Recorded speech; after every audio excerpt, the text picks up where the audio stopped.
Hey, welcome back. I'm genuinely glad you're here tonight. If this is your first time finding this little corner of the internet, pull up something comfortable. Maybe a blanket you've had long enough that it's gone soft. Maybe a cup of something warm that you've been sipping slowly for the last 20 minutes already. And if you've been here before, well, you already know what to do. Dim the lights if you can. Let the room settle into that particular quality of quiet that only arrives late in the evening. We're going to be here a while, and I want you to actually feel this one. Before we go anywhere, if something about tonight's story moves you or surprises you or makes you think, it would mean a great deal to me if you left a like, maybe a comment, telling me where you're watching from and what time it is there. I genuinely read those.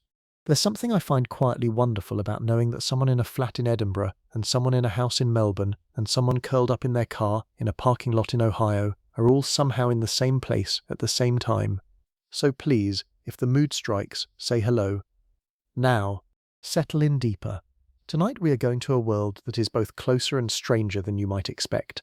It is the world of Victorian England, and it lasted, technically, from 1837 to 1901, 64 years, the reign of a single queen who wore black for 40 of them, and still somehow managed to define an era with more elaborate, contradictory, demanding, baffling, and occasionally quite funny social rules than almost any civilization before or since. We talk about the Victorians constantly. We borrow their aesthetics, their Gothic sensibility, their terrifying furniture, their sense that everything should be both beautiful and slightly ominous. We make television shows set in their drawing rooms. We romanticize their clothing, or at least the version of it that didn't involve the undergarment that could fracture your ribs. But here is what most people don't quite grasp when they imagine Victorian life. The rules were not just rules, they were the water everyone swam in. They were so comprehensive, so detailed, so embedded in every corner of daily existence that a person who didn't know them, who hadn't absorbed them from birth through 1,000 small corrections and sideways glances, was simply not equipped to navigate society. The rules governed how you greeted a stranger on the street, what colour handkerchief you were permitted to carry to a funeral, whether you were allowed to speak first to someone of a higher social rank without being spoken to, how far apart to stand when conducting a conversation, whether a woman could use a man's first name without being considered fast, what fast meant, what wearing purple in the wrong month communicated about your character, whether a calling card left with a turned-down corner meant you had been by in person or had merely sent it. The specific difference between those two situations, why it mattered enormously. And here is what I find genuinely fascinating, which is why we're here tonight. These rules didn't feel arbitrary to the people who lived inside them. They felt like civilization itself, like the proof that human beings had evolved above the state of nature into something refined and intentional. The more elaborate the rule, the more refined the person who followed it. To know which fork to use, when to wear gloves, how many calling cards to leave, who to acknowledge on the street, all of this was not just politeness, it was identity. It was the external evidence of who you were and where you stood in the vast, complicated, deeply precarious social hierarchy of Victorian England. Tonight we're going to spend a long time inside that world, not on the grand stage of Victorian politics or empire or invention, though all of that exists as backdrop. We're going to stay close to the ordinary surface of everyday life, the drawing rooms and morning calls, the dining tables and their terrifying etiquette, the streets and what was allowed on them, the visiting rituals that governed friendship, the mourning customs that governed grief, the courtship rules that governed love, and woven through all of it, the question I keep returning to every time I read deeply about this period: who exactly were all these rules protecting, and from what? There's no single answer to that question, but I promise you, by the time we reach the end of this evening, you will have your own. Let us begin somewhere very specific. It is a Tuesday morning in London. The year is 1878. The street is in a respectable part of Kensington, not the grandest part, but comfortable. The kind of neighbourhood where the houses have been painted recently, and the front steps are scrubbed and the curtains are clean. A woman is standing at her dressing table at 9:30 in the morning, and she is preparing to go out, not for a grand occasion, not for a ball or a dinner party or any event that requires anything particularly dramatic. She is going to pay a morning call. She is going to visit 3 women she knows slightly to moderately well, and she will be back home by noon. And in preparation for this completely ordinary social errand, she will observe a set of rules so elaborate that they would fill a small book. In fact, they do fill a small book, several small books, all of them sitting on her dressing table right now, dog-eared and annotated. She begins with her clothing, because of course she does. And I want to stay here for a few minutes because the sartorial rules of the Victorian morning call are genuinely extraordinary and also somewhat hilarious if you come at them fresh. The morning call was not, despite its name, something that happened particularly early in the morning. It happened between noon and 3 in the afternoon, occasionally as late as 4 if the hosts were more progressive. The name came from the older tradition of genuinely early morning visits, but by the mid-Victorian period, the timing had shifted while the name stubbornly remained. This is already a good example of how the Victorian rulebook worked. Inherited from the past, never quite updated, never explained to newcomers, simply expected to be absorbed. For a morning call, the woman dressing in Kensington would wear something appropriate to the time of day, which meant specifically not her best things. Her best things, her finest silk dress, her most elaborate jewellery, the hat with the extraordinary bird on it, those were for afternoons and evenings. Morning calls required something more modest, more controlled. The message was that you had made an effort, but you weren't trying too hard. Trying too hard in the Victorian social world was among the most damaging impressions a person could create, and the hierarchy of effort was encoded in fabric and buttons. Her dress would be what the era called a morning dress, typically wool or heavy cotton, high-necked, long-sleeved, dark in colour for winter, or a muted print for summer. She would wear gloves. This is non-negotiable. The gloves rule in Victorian society was so deeply held that removing them at the wrong moment was essentially a social event in itself. You wore gloves to pay calls. You kept them on while you were visiting. You did not remove them even to shake hands. The glove was not just protection from the cold or from social contact in the modern hygienic sense. The glove was a signal. I am a person of standing. I am properly covered. My body's contact with the world is mediated by fabric, which is the correct and decent condition of a respectable woman in public. She would need a hat, not because it was cold, necessarily, but because appearing outdoors without a hat was a statement that polite society did not encourage. For morning calls, the hat should be tasteful but not remarkable. You did not wear your showiest hat to visit someone at noon. That would say something about you that you did not want said. What exactly it would say is difficult to articulate precisely, but the other women would know. They would mention it afterward. The words would be gentle and the damage would be real. She would carry a small bag containing her calling cards. And here we arrive at one of the most genuinely elaborate systems of social communication I have ever researched. The calling card in Victorian England was not merely a piece of paper with your name on it. It was an entire language, and like all languages, it required years of practice to speak fluently. A calling card was engraved, not printed. The distinction between engraving and printing was itself a class marker, because engraving cost more and took longer, and the result had a particular raised ink quality that you could feel if you ran your thumb across the letters. The card measured approximately 3.5 inches by 2 inches. It bore the woman's name in the centre, almost always her married name, Mrs., followed by her husband's full name, not her own first name, which was considered too informal for a card. The card might bear the family address, though etiquette manuals were somewhat divided on whether the address should appear at all, some arguing that people who needed to know your address already knew it, and having it printed on the card was a vulgar concession to practicality. When you arrived at someone's house to pay a call, you handed your card to the servant who answered the door. If the mistress of the house was not at home, and crucially, not at home did not necessarily mean absent, the servant would take your card to a silver tray or a small box near the entrance. Whether the mistress was genuinely out or simply not receiving that day was information the servant would never directly convey. The polite fiction was always maintained. Now, the corners. This is the part that stops people when they first encounter it. The corners of the calling card could be folded down to convey different meanings, and though the system varied slightly by household and era, the general conventions were fairly consistent. A folded corner on the upper right meant the card had been delivered in person rather than sent by a servant, which was a mark of greater respect and effort. A folded corner on the lower left might indicate a congratulatory visit. The lower right might mean condolence.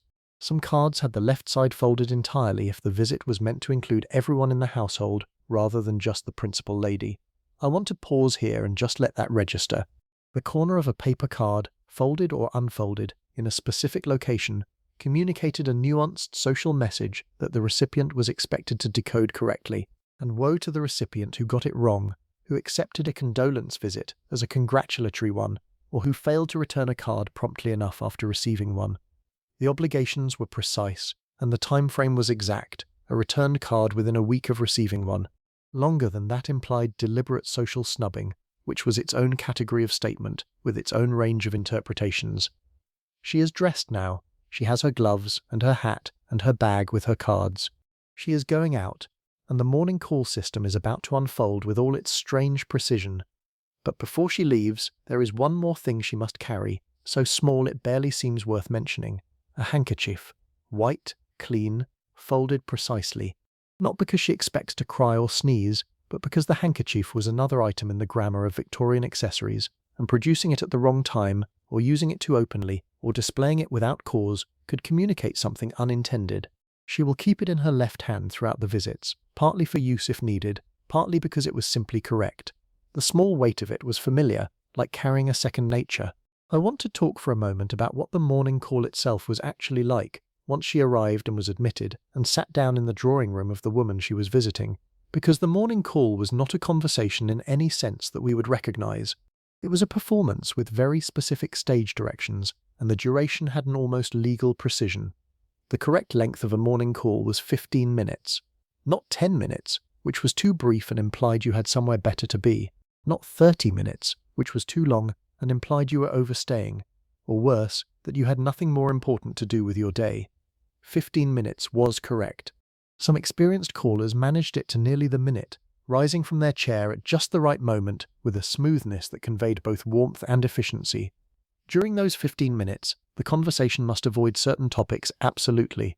Political opinions were inappropriate because they were contentious, and also because women were not considered proper participants in political discourse, though everyone knew perfectly well that women had opinions, thought about politics constantly, and discussed it freely in private. The public performance of non-involvement was simply required.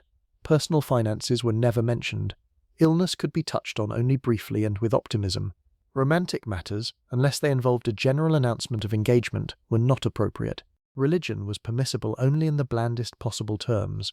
What was appropriate was weather, the health of the family in general terms, recent social events attended by both parties, and the quality of a recently enjoyed musical performance or exhibition. A skilled morning caller could sustain 15 minutes of perfectly comfortable, completely content-free conversation and leave both parties feeling that something pleasant had occurred. This was a genuine social skill. It was taught, practiced, evaluated, and considered a mark of good breeding. The departure was its own choreography. The visitor rose first, which signaled the end of the visit. She did not simply stand and say goodbye. She rose with a certain quality of movement that communicated warmth and regret at leaving, combined with brisk practicality, none of which could be stated directly. She offered a few closing pleasantries. She expressed hope that they would see each other at whatever upcoming social event was relevant. She was shown out by the servant. She stepped back onto the pavement and continued to her next call. If she was visiting a home where she was not well acquainted with the mistress, she might not even be admitted to the drawing room at all. She might simply leave her card and go. And that act, that leaving of a card at a house where you were not received, was itself a social statement. I am acknowledging you. I am performing the correct courtesy. The ball is now in your court. And if the mistress of that house wanted to develop the acquaintance, she would return the call. If she didn't return it within 2 weeks, the message was clear. The silence had spoken. Now I want to pull back from our woman in Kensington and take a wider view, because the morning call and calling card system was only one chapter of a much larger story about how the Victorians managed the terrifying business of human social interaction. What becomes clear, reading deeply in this period, is that the Victorians were profoundly anxious, not about the things we tend to be anxious about, not in the way we are anxious, but in their own very specific fashion. They were anxious about status, because the Victorian middle class was new, expanding, constantly shifting, and the markers of respectability that distinguished the solid middle class from the working poor or from the bohemian disreputable were not always obvious. The rules served, in part, as a fence. If you knew the rules, you belonged inside the fence. If you didn't, you were outside it, and the fence had thorns. They were anxious about sex, in ways both obvious and subtle. The Victorian reputation for prudery is somewhat exaggerated, as we'll spend time on later. But the surface reality was that sexuality was considered enormously disruptive and dangerous, and had to be managed by elaborate systems of chaperone, permission, correct courtship protocol, and social surveillance. The rules around courtship, around mixed-sex interaction, around what could and could not happen between unmarried people, were among the most detailed and strictly enforced in the entire Victorian social code. They were anxious about death, which arrived suddenly and frequently in this era, and had developed a response to that anxiety that was simultaneously touching and slightly overwhelming in its elaborateness. Victorian mourning customs deserve their own long evening, and they will get one later in this script. But briefly, the Victorians had a complete rule-book for grief, covering the exact colours to wear, for precisely how long, depending on your relationship to the deceased, and what social activities were permitted during each phase of mourning, and what jewellery was appropriate, and whether you could attend a dance, and when. And they were anxious, perhaps above all, about being seen, being perceived correctly, being understood as the right sort of person, because in Victorian England, reputation was not merely social currency. For many people, particularly women, it was survival. Let me tell you about etiquette manuals, because they are one of the great underappreciated windows into any era, and the Victorian ones are particularly rich. In the 19th century, the publication and sale of etiquette guides became a small industry unto itself, responding to the vast new reading public of the expanding middle class who genuinely needed instruction in social rules that their parents, who had come from different circumstances, could not provide. Guides like Manners and Rules of Good Society, which went through dozens of editions from the 1880s onward, Mrs. Humphrey's Manners for Men, published in 1897, and the endlessly reprinted Inquire Within Upon Everything, which was exactly what it sounds like, attempted to codify the entire social world into advice that could be consulted at home, in private, without the embarrassing admission of not knowing something you were supposed to know. Reading these guides now is a particular kind of pleasure. They are detailed to a degree that suggests whoever wrote them had a slight compulsive tendency, or a very good understanding of their anxious market. They tell you not only what to do, but what the consequences of doing the wrong thing might be, which is often the more illuminating part. One guide instructs that when calling, a lady should never ask to see the house. Never. Not even if she has heard that the hostess has recently redecorated. Asking to be shown around the house during a morning call was an almost unimaginably rude act, implying that you considered the house interesting as a spectacle, rather than treating it as a home to be respected. You would not necessarily be told this to your face.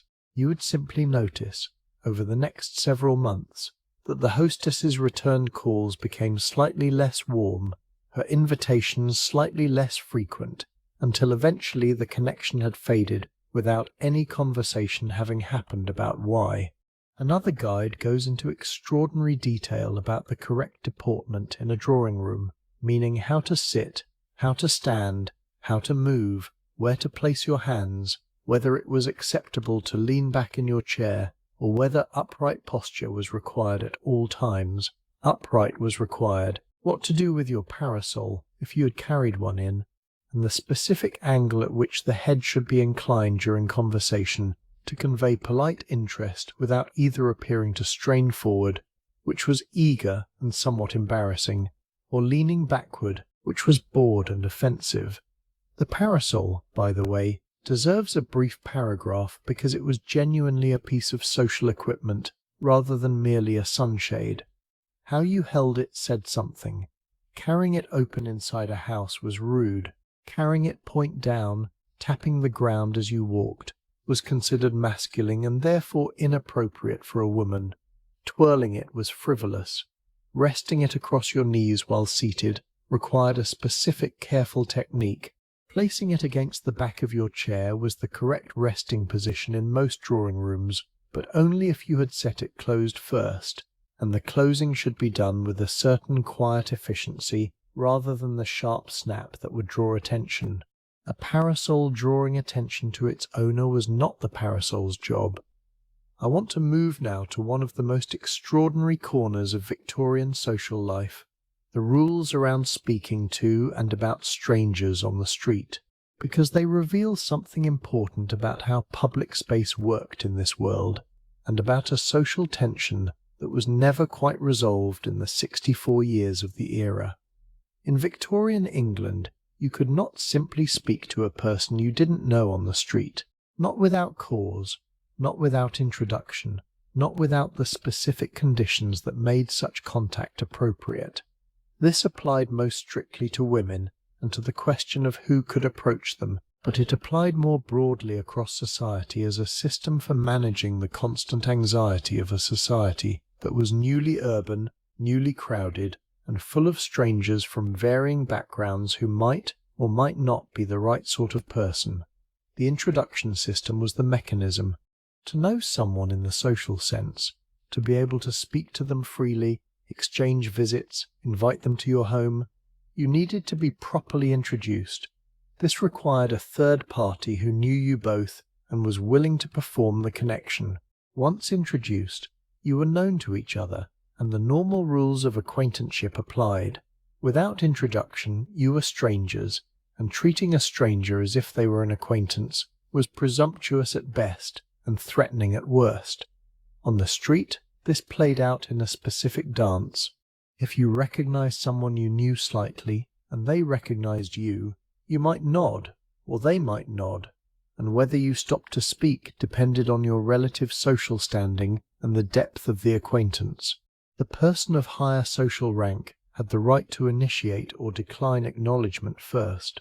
If they looked away, if they chose not to acknowledge the encounter, the polite response was to behave as if you hadn't seen them either, which everyone involved knew was a fiction, but maintaining the fiction was what politeness required.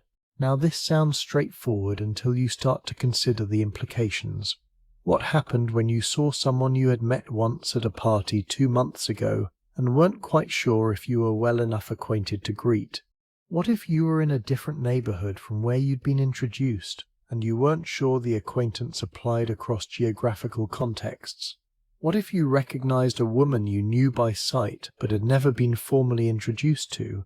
The etiquette guides spent considerable time on precisely these edge cases, because the anxiety around them was genuine and the social cost of a misjudged greeting was real. A woman who spoke to a strange man without cause on the street was not merely impolite, she was fast. That word, fast, in the Victorian social vocabulary, carried enormous weight. It meant she was a woman whose behaviour was not properly restrained, whose conduct suggested she was available for the wrong kinds of attention. A woman who was known to be fast found her social world contracting around her, invitations declining, other women's distance increasing, in a social exile that could be absolute and was often permanent. For men, the rules were somewhat more flexible, as Victorian rules for men usually were. A man could, in certain limited circumstances, speak to a woman he did not know if she appeared to need assistance, if she was lost or in some kind of difficulty. But the manner of the offer mattered enormously. It had to be clearly assistance, not flirtation, not an attempt at acquaintanceship, and a respectable woman who did not need assistance was expected to make her non-need for it quite clear, with the level of iciness in her response calibrated to communicate this without being outright rude. An unmarried woman on the street, without a companion, was already in a somewhat complicated position. Unaccompanied women were not precisely forbidden in public, not by any law, but they existed in a social space that required careful management. Certain streets at certain hours were appropriate. Certain streets at certain hours were not. The wrong street at the wrong hour could bring a kind of social contamination that was difficult to wash off, not because anything had happened, but because someone might wonder. The chaperone system, which we will return to in more detail when we talk about courtship, was in part a response to this. The presence of a suitable third party, an older woman, a married relations, sometimes even a younger sibling who served as an official witness to propriety, transformed what a woman was permitted to do and where she was permitted to go. Without a chaperone, a young unmarried woman was in a state of social exposure. With one, she was protected, not physically necessarily, but reputationally. And reputation in this world was the whole thing. Let me tell you about visiting etiquette in a slightly different form now, because there was a hierarchy of calls and visits that is worth understanding in its full complexity. The morning call we started with was one tier of a multi-level system. Above it were dinner invitations. Below it were afternoon teas. The differences between these were not just about what you ate or when you arrived. They communicated very specific things about the relationship between host and guest. An invitation to dinner was a mark of genuine friendship or social cultivation. Dinner in a Victorian household of any standing was not a casual affair. It required a fully set table with multiple courses, specific cutlery arrangements that both host and guest were expected to know and use correctly, a seating arrangement that followed rules of precedence, and conversation that navigated the evening's topics with the precision of a diplomatic negotiation. We will spend a great deal of time on the Victorian dinner table shortly, but the point here is that being invited to dinner meant something. It meant you had been admitted to a closer circle. It meant the hostess had committed real resources to your entertainment, and it created an obligation. You must invite them to dinner in return, within a reasonable period, with comparable effort. The afternoon tea was slightly more democratic in theory, which made it useful for managing a wider social circle without the commitment of a full dinner. But afternoon tea also had rules. Tea was served at 4 in the afternoon, not earlier, not much later. The food was specific: thin sandwiches, small cakes, biscuits, all of a certain kind. Nothing too substantial, nothing that might imply you were actually hungry, nothing that required eating with anything other than your fingers or a small fork. The pouring of tea was itself a ceremony. The hostess poured. She asked each guest how they took it. She handed the cup. The order in which guests were served communicated something about their relative standing and the hostess's warmth toward each of them, and everyone present was aware of the order, even if no one remarked on it. To refuse tea when it was offered at an afternoon tea was awkward enough to require a very specific kind of graceful explanation. You might say you had only just had tea elsewhere, but you would not say you didn't enjoy tea, even if you didn't, because declining hospitality without cause was its own small social wound. The garden party existed on a slightly different register still, more relaxed in appearance, more deliberately casual in its staging, but with its own elaborate subtexts about who was present and who had been excluded, about the weather that had been gambled on and whether it held, about the quality of the marquee and the lawn games and the white wine cup, and what all of this said about the family's pretensions and their means. I want to talk now about men's social rules, because so far I've been mostly in a woman's drawing room, and the Victorian social world was deeply different for men, though not as different in its fundamental anxiety as it might appear. Men had their own calling rituals, their own card systems, their own hierarchies. Men left cards at each other's houses. Men paid calls. Men were expected to call at a lady's house within a certain period of time after a social meeting to confirm they had enjoyed the occasion and valued the connection. A man who failed to call after a dinner invitation within a reasonable period was considered to have snubbed the hostess, and the snub would be noted and remembered.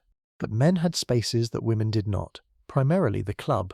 The Victorian Gentlemen's Club was one of the most important social institutions of the era, a space for the meeting of equals, for the discussion of things that could not be said in mixed company, for the maintenance of professional and political relationships in an atmosphere of leather armchairs and discretion.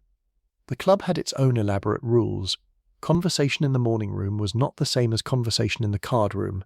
Certain topics were appropriate in the smoking room that were inappropriate in the library. A man who used the club's writing paper for personal business was slightly suspect.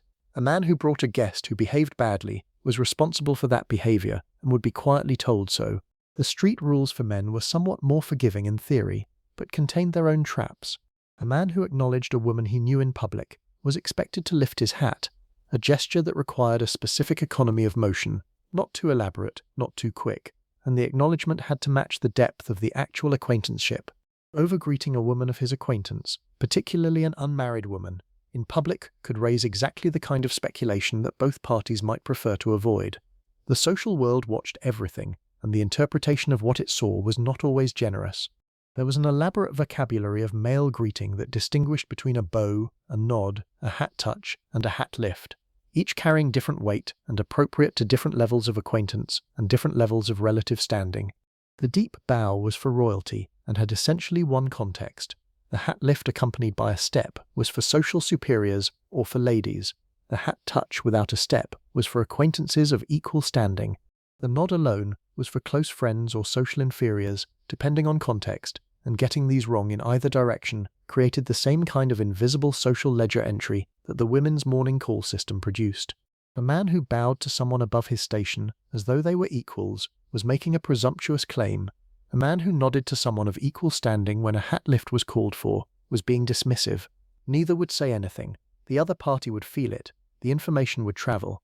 These things always traveled.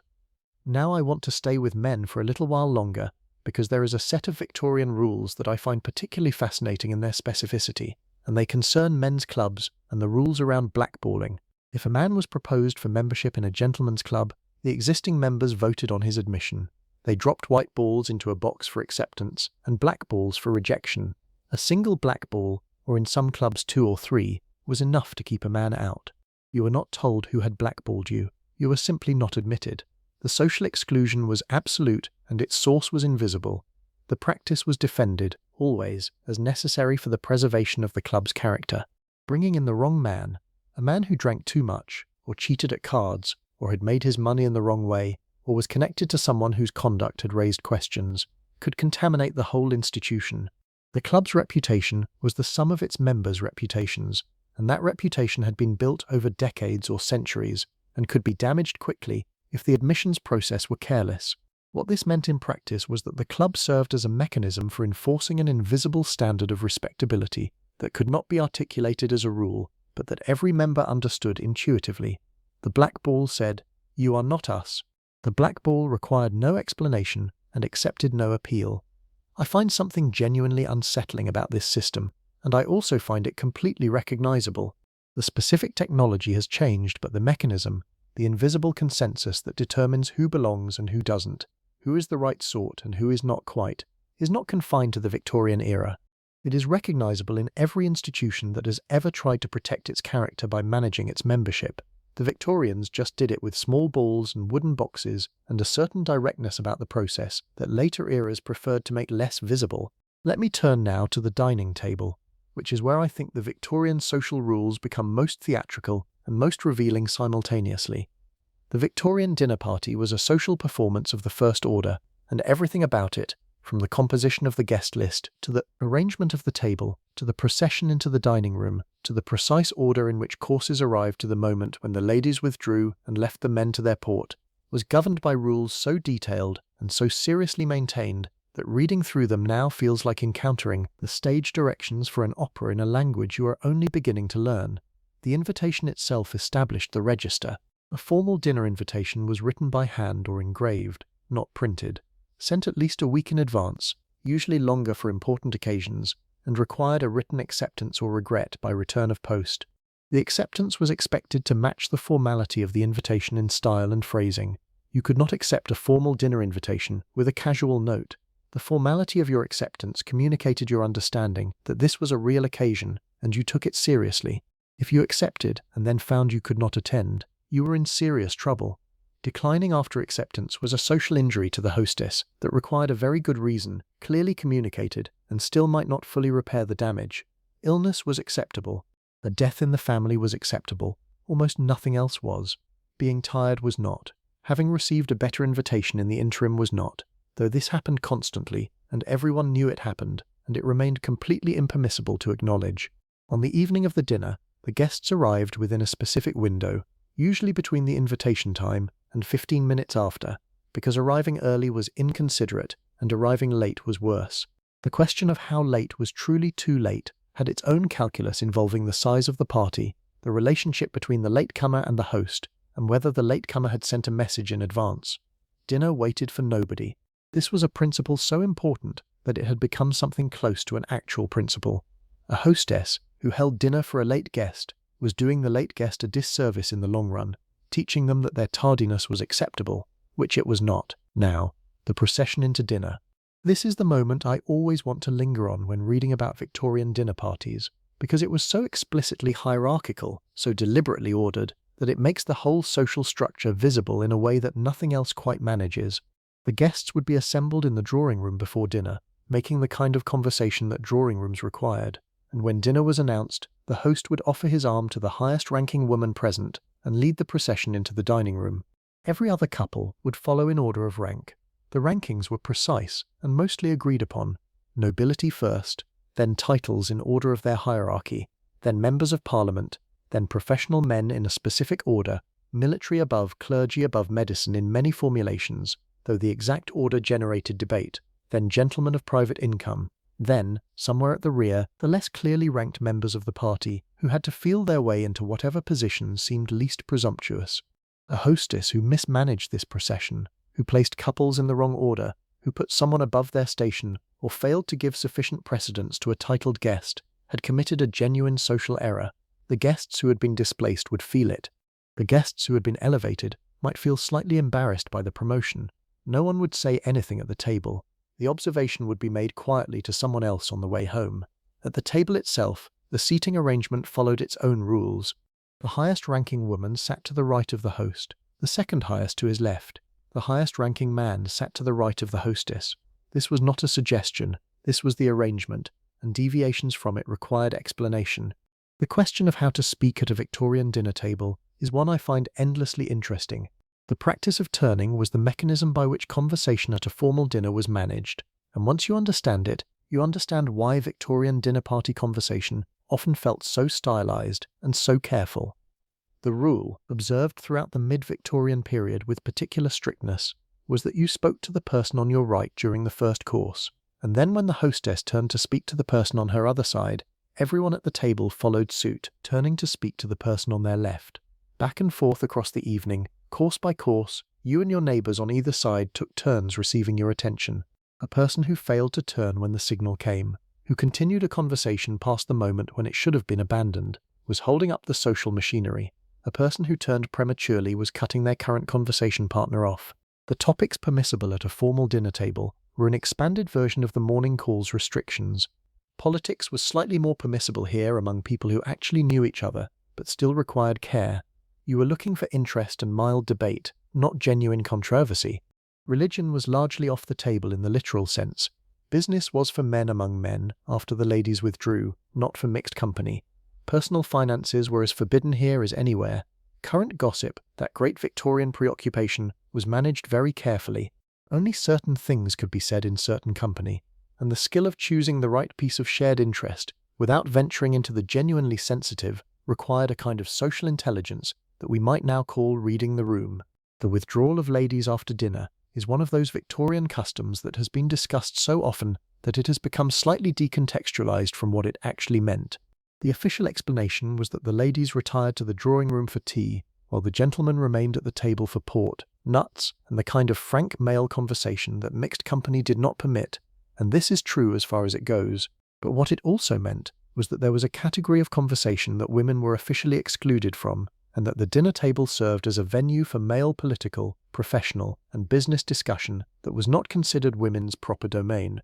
What the etiquette books do not say, what the women who withdrew understood perfectly well, was that the drawing room had its own conversation, its own information exchange, its own social work. The time without the men present was not dead time for the women. It was the time for a different kind of talk, more personal, more direct, conducted without the particular performance that mixed company required. The real conversation often happened while the men were still at the table. When the men rejoined the ladies, the rest of the evening was given over to music, cards, general conversation, and whatever entertainment the hostess had arranged. A musical evening might include performances by amateur musicians among the guests, not professional performers, because the distinction between amateur and professional had class implications, and the etiquette around applause, around how loudly and for how long to applaud an amateur performer who might be quite bad, was another area where the guides spent time. You applauded warmly and without too much evaluation. Amateur musicianship was a social grace, not a professional audition. The pianist who performed very badly at a dinner party was doing something courageous and socially generous by performing at all, and your applause was for the gesture rather than the achievement. Only a person of impeccable standing could afford to be honest about an amateur performance, and even they managed it through a kind of carefully worded praise for effort that the performer could choose to read as either genuine or diplomatic depending on their own level of self-awareness. I want to talk now about the rules around speech and address, because they are among the strangest and most revealing aspects of Victorian social life. The system of address, meaning how you referred to and spoke to people, was a precise technology for communicating relative social position, and it was operated with a consistency that strikes modern readers as both impressive and quite exhausting. The use of first names was intimate in a degree that we have almost entirely lost. You used a person's first name only when you were in a genuinely close relationship with them, and even then the transition from formal to first name address was a ceremony rather than a gradual drift.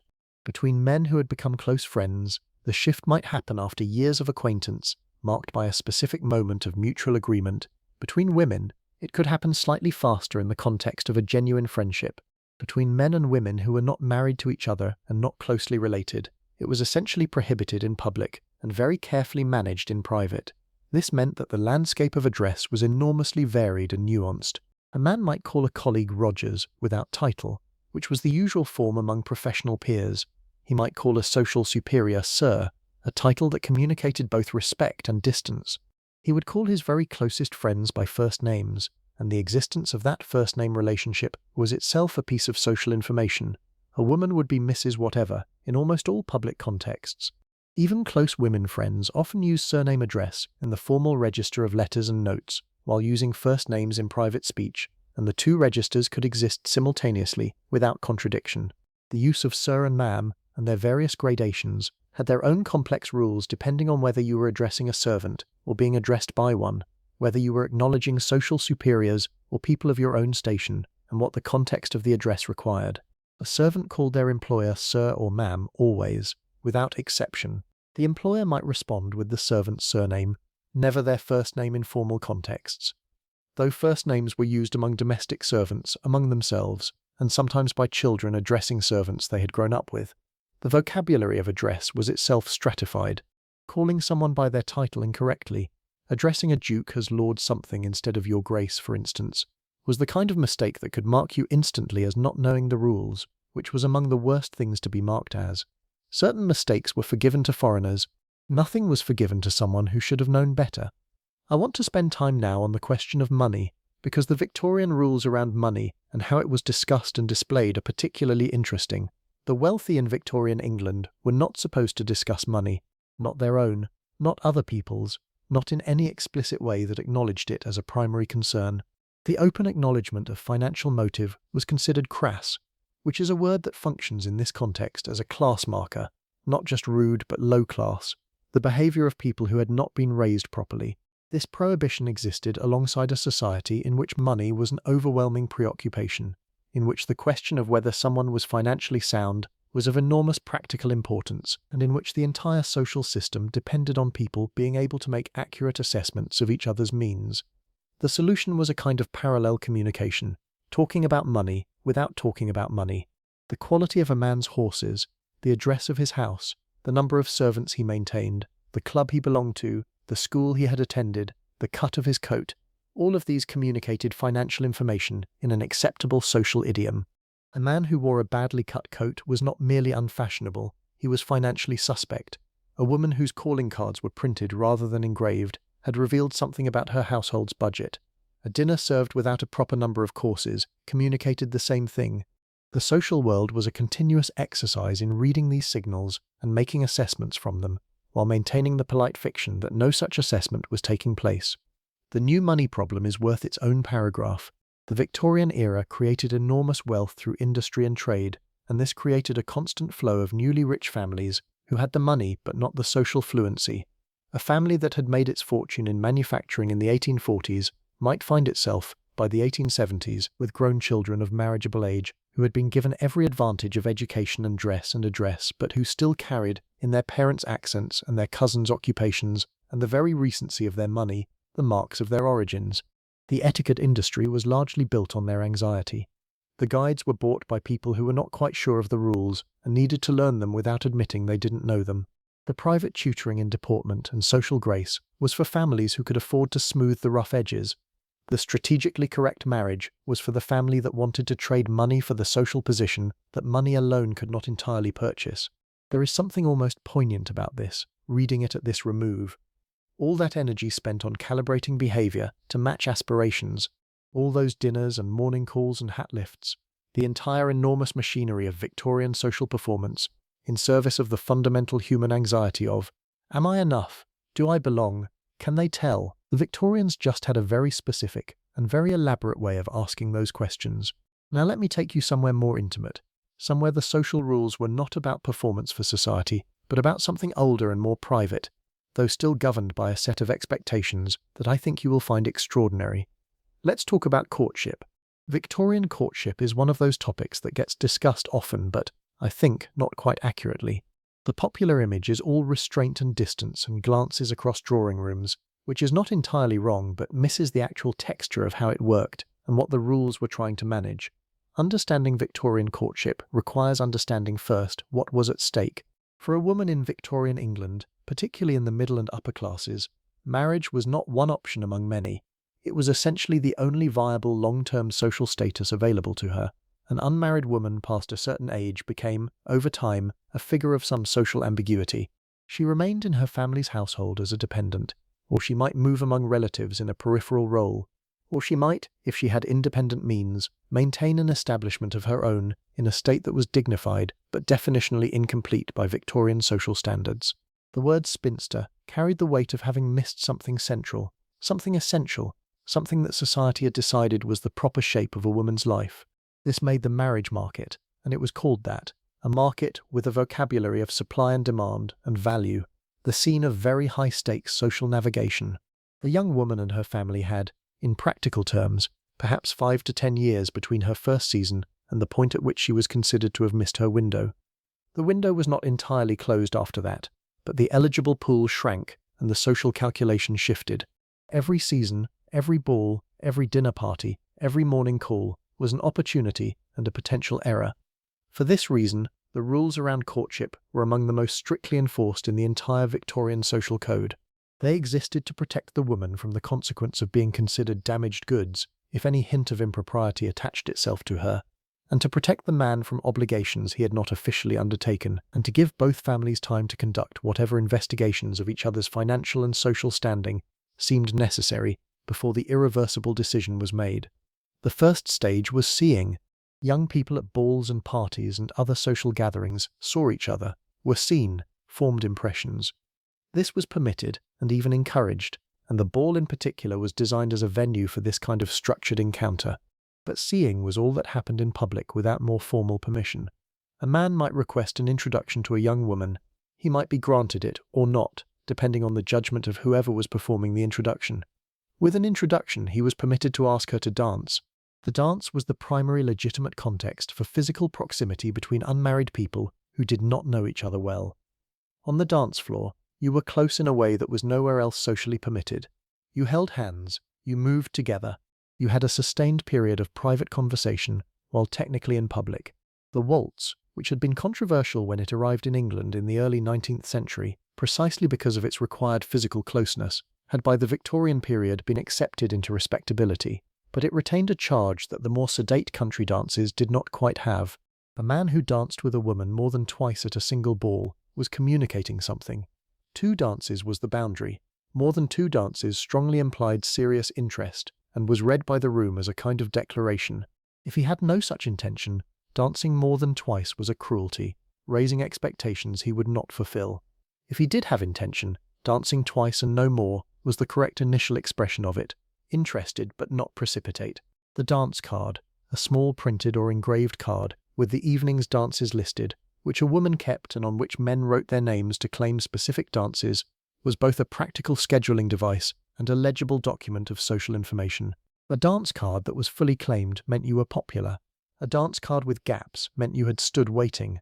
A dance card in which certain names appeared multiple times was, as we've discussed, a social signal that the room would notice. After a ball where a man had shown interest, danced twice, engaged in particular warmth of conversation, perhaps found a moment to say something that went just barely beyond pleasantry, the correct next step was for him to call at her family's house, not to see her, necessarily, to call, to leave his card, to signal that his interest was real enough to follow up. She might or might not be at home when he called. She might be at home but not receiving. The family's response to his card, whether he was admitted, whether he was subsequently invited to tea or to dinner, whether the parents made themselves available, communicated everything about whether the interest would be encouraged. If it was encouraged, he might begin to visit regularly. At this stage, he was not visiting her in private. He was visiting in the family's drawing room, in the presence of family members, always. There was no question of privacy, no possibility of being alone with her without a family member or chaperone present. The conversation was conducted in front of witnesses, which constrained it in ways both practical and quite strange. How do you have the genuine conversation that determines whether you want to spend your life with someone when every word is being heard by your prospective mother-in-law? The answer is that you couldn't, quite. The courtship stage was designed to determine social compatibility, financial viability, family acceptability, and the presence of sufficient mutual regard to make a marriage workable. It was not designed to determine deep personal compatibility in any psychological sense. That, the Victorians tended to believe, would develop over time after marriage, given goodwill on both sides. Whether this belief was comforting or terrifying depended enormously on the specific marriage and the specific people. The proposal itself had its own protocol. A man who had been visiting regularly and whose attention had been accepted favourably by the family was expected to speak to the woman's father before he spoke to her. This was not requesting permission, exactly, though it functioned that way. It was establishing the terms, confirming that the financial and social arrangements were satisfactory, that there were no insurmountable objections before the emotional conversation that would follow. A man who proposed without going to the father first had made a social error that could, in extreme cases, cause the proposal to be declined on procedural grounds, regardless of the woman's own feelings. The woman, for her part, was expected to give a decision promptly. A prolonged period of uncertainty was unfair to the man and to his household. She could decline. Women did decline proposals, and the rules allowed for it, though the social context made declining a financially and socially advantageous match a decision that required considerable courage or considerable alternatives.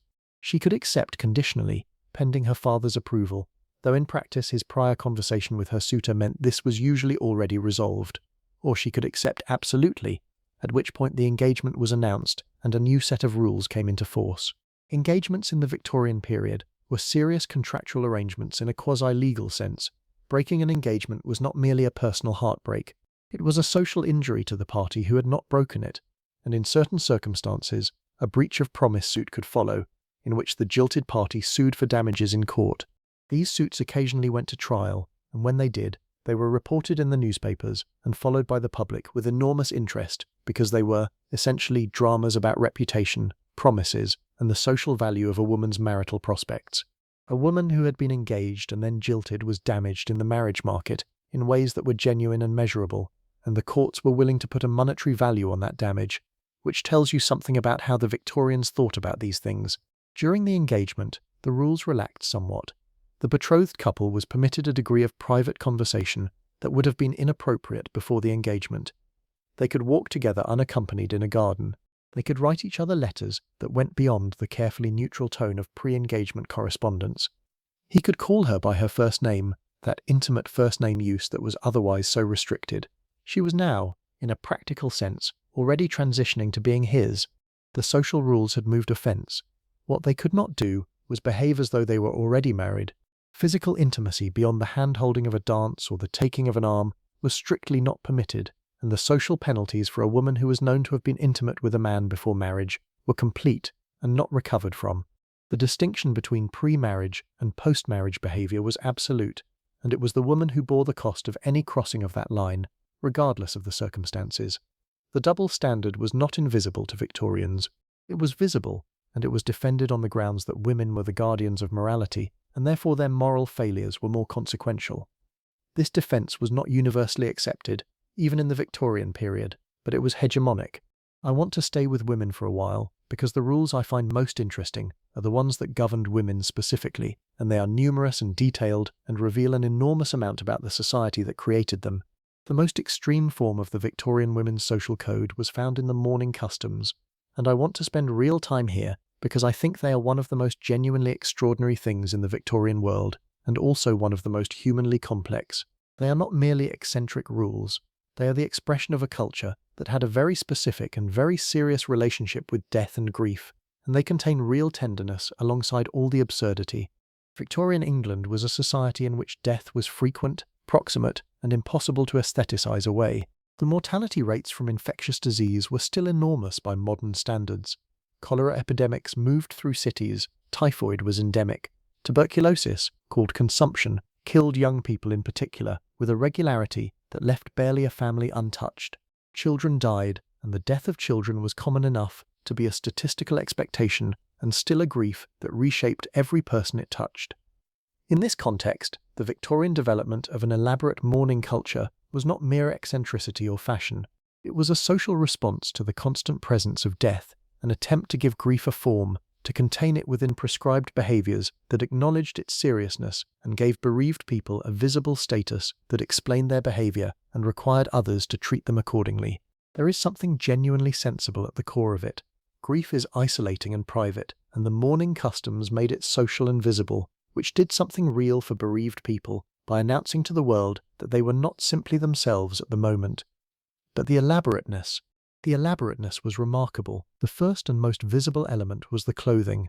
A widow, the person for whom mourning rules were most detailed and most severe, entered what was called full mourning upon the death of her husband. This required that she wear black, not any black, a specific matte black fabric called parramatta, which was a dull, non-reflective weave, was required for the first year and a day. This was the period of deepest mourning. Parramatta had a texture that distinguished it from fashionable black fabric deliberately. You were not wearing stylish black, you were wearing mourning black, and the difference was visible and intentional. She would also wear crepe. This is spelled crepe in the Victorian context, not crepe, and it refers to a specific crimped or crinkled silk gauze fabric that was the particular textile of Victorian mourning. Crepe was worn as a trim on the parramatta dress, as a veil over the face when out in public, and in the depth of mourning as an almost total covering. The crepe veil for a widow in the first year of mourning could be extraordinarily long, covering her face and trailing behind her. Moving through the world in this state was physically cumbersome and clearly communicative.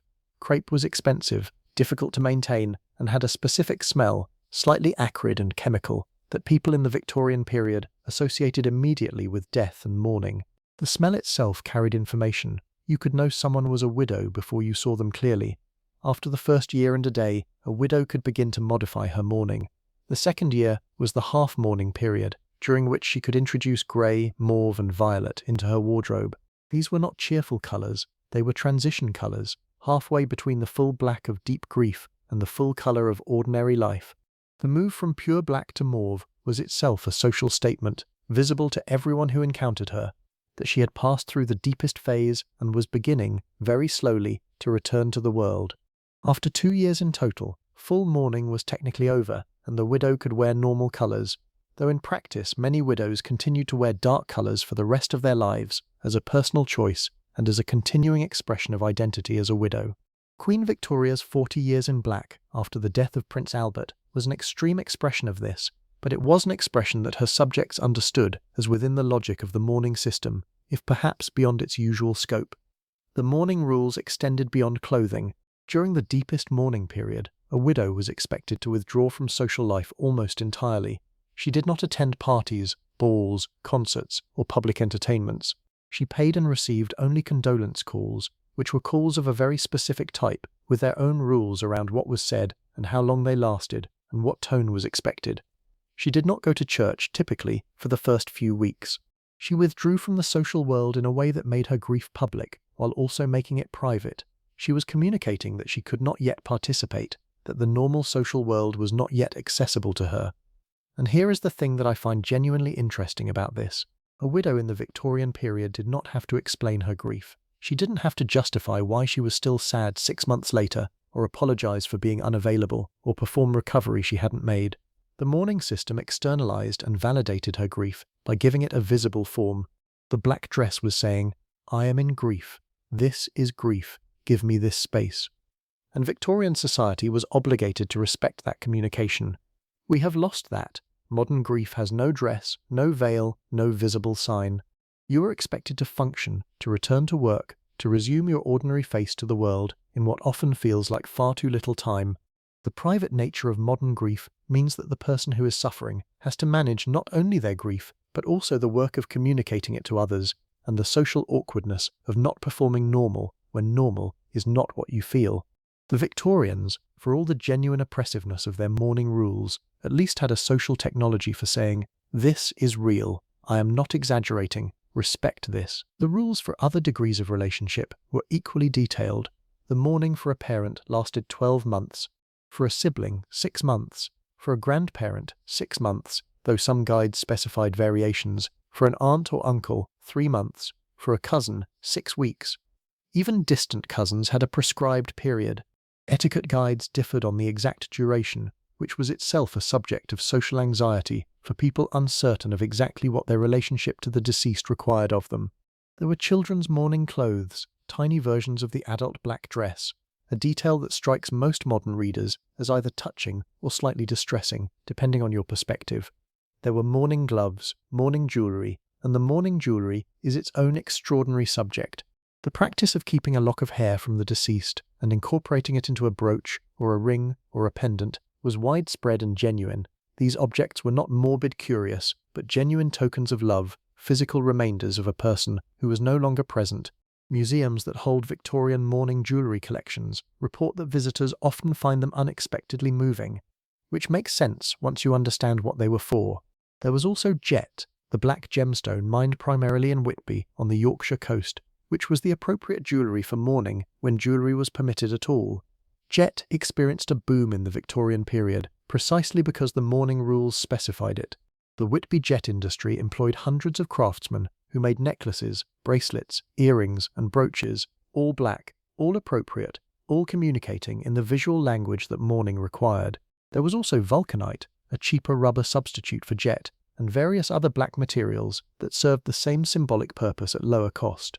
You could, if you were paying attention, estimate a mourner's financial means by whether her jet was genuine or imitation. The death of the household required its own procedures. The window blinds were drawn immediately upon death and kept drawn until after the funeral. The mirrors in the house were covered with white cloth or black cloth, depending on local custom and family tradition. Clocks were sometimes stopped at the hour of death and not restarted until after the burial. The house itself entered a state of suspension, withdrawn from normal time, marked as a place where ordinary life had paused. Funeral etiquette was its own complete system. The Victorian funeral was a public event with significant social dimensions, and the quality of the funeral communicated both the family's financial means and their sense of the deceased's worth. Pauper funerals, conducted by the parish for those who couldn't afford private burial, were deeply feared precisely because they were inadequate expressions of the person's importance, performed without ceremony, buried in common graves. A proper funeral, with a hearse and black horses and mutes, the professional mourners hired to stand at the door in black, and a proper procession, and a good coffin, and a large crowd of mourners, said, "This person mattered. Their family is a family of standing. They are being properly seen off." The number of carriages in the funeral procession was noted. The quality of the black plumes on the horses' heads was noted. Who attended was noted. Who did not attend, and should have, was noticed in a particular way. The funeral was a social occasion in the most literal sense, and the etiquette around who was expected to attend, what they should wear, how they should conduct themselves, when they could speak, and to whom, and about what, was fully worked out. I want to talk now about a few of the more specific, and perhaps lesser-known Victorian social rules that I find genuinely peculiar and fascinating. The rules around calling on the sick deserve their own moment. In Victorian England, illness was managed at home rather than in hospitals for the most part, and the sick person received visitors according to a very particular protocol. If someone you knew was ill, calling was expected, but you did not necessarily see the patient. You called at the house, you inquired after the patient's health through the servant, You left your card with a few penciled words of inquiry, and you waited to be told whether the patient was well enough to receive. To demand to see someone who was too ill to receive was extremely rude. To fail to call at all when a person of your acquaintance was seriously ill was equally rude. The correct amount of calling, enough to show you cared, not so much as to be a burden, was a judgment call that could go wrong in either direction. If you were admitted to the sick room, your behavior was governed by specific expectations. You did not stay long. You did not discuss topics that might agitate the patient. You expressed sympathy with composure rather than distress, because bringing your distress into the sick room was considered self-indulgent and unhelpful. You expressed optimism about the patient's recovery in measured terms. You asked what you might do to assist, though the suggestion of specific practical assistance had its own social minefield, because some kinds of help were presumptuous and others were welcome, and navigating the difference required knowing the family well. If the patient was dying, a different protocol came into force. Certain visitors who had the right to be there, close family, the clergyman, intimate friends, would be admitted. Others would wait in other rooms or at other houses for news. The deathbed itself was a social occasion of a solemn kind, with its own presences and absences, and things that could and could not be said, and the management of who was present and who was excluded was a responsibility that fell on whoever was running the household during this terrible domestic emergency. After a death, the announcements had their own rules. A formal announcement in the newspaper was expected for persons of any social standing. The announcement had a specific form, simple, factual, naming the deceased and their relationship to the surviving family and the date and location of the funeral. Personal expressions of grief in the announcement were generally considered inappropriate. The announcement was a notification, not a eulogy. That was for the clergyman. Let me now talk about something lighter, though not precisely cheerful. The Victorian rules around leisure and entertainment, because they were almost as elaborate as everything else, and in some ways more revealing about what the Victorians were actually worried about. The theatre was a complicated social space. By the mid-Victorian period, the theatre had become respectable enough for middle-class families to attend in certain contexts. But the respectability was conditional, and the conditions were precise. You went to see the right kind of theatre. You sat in the right part of the house. You did not go on certain nights. You managed your appearance at the theatre in specific ways. Box seats were for families and were the most socially respectable part of the house. The stalls, meaning the main floor, were acceptable for gentlemen, somewhat less so for unaccompanied women. The pit was working class. The gallery was working class. The boxes communicated social standing both to the rest of the audience and to the performers. Being in a box meant you were of a certain class, and being seen in a box meant something.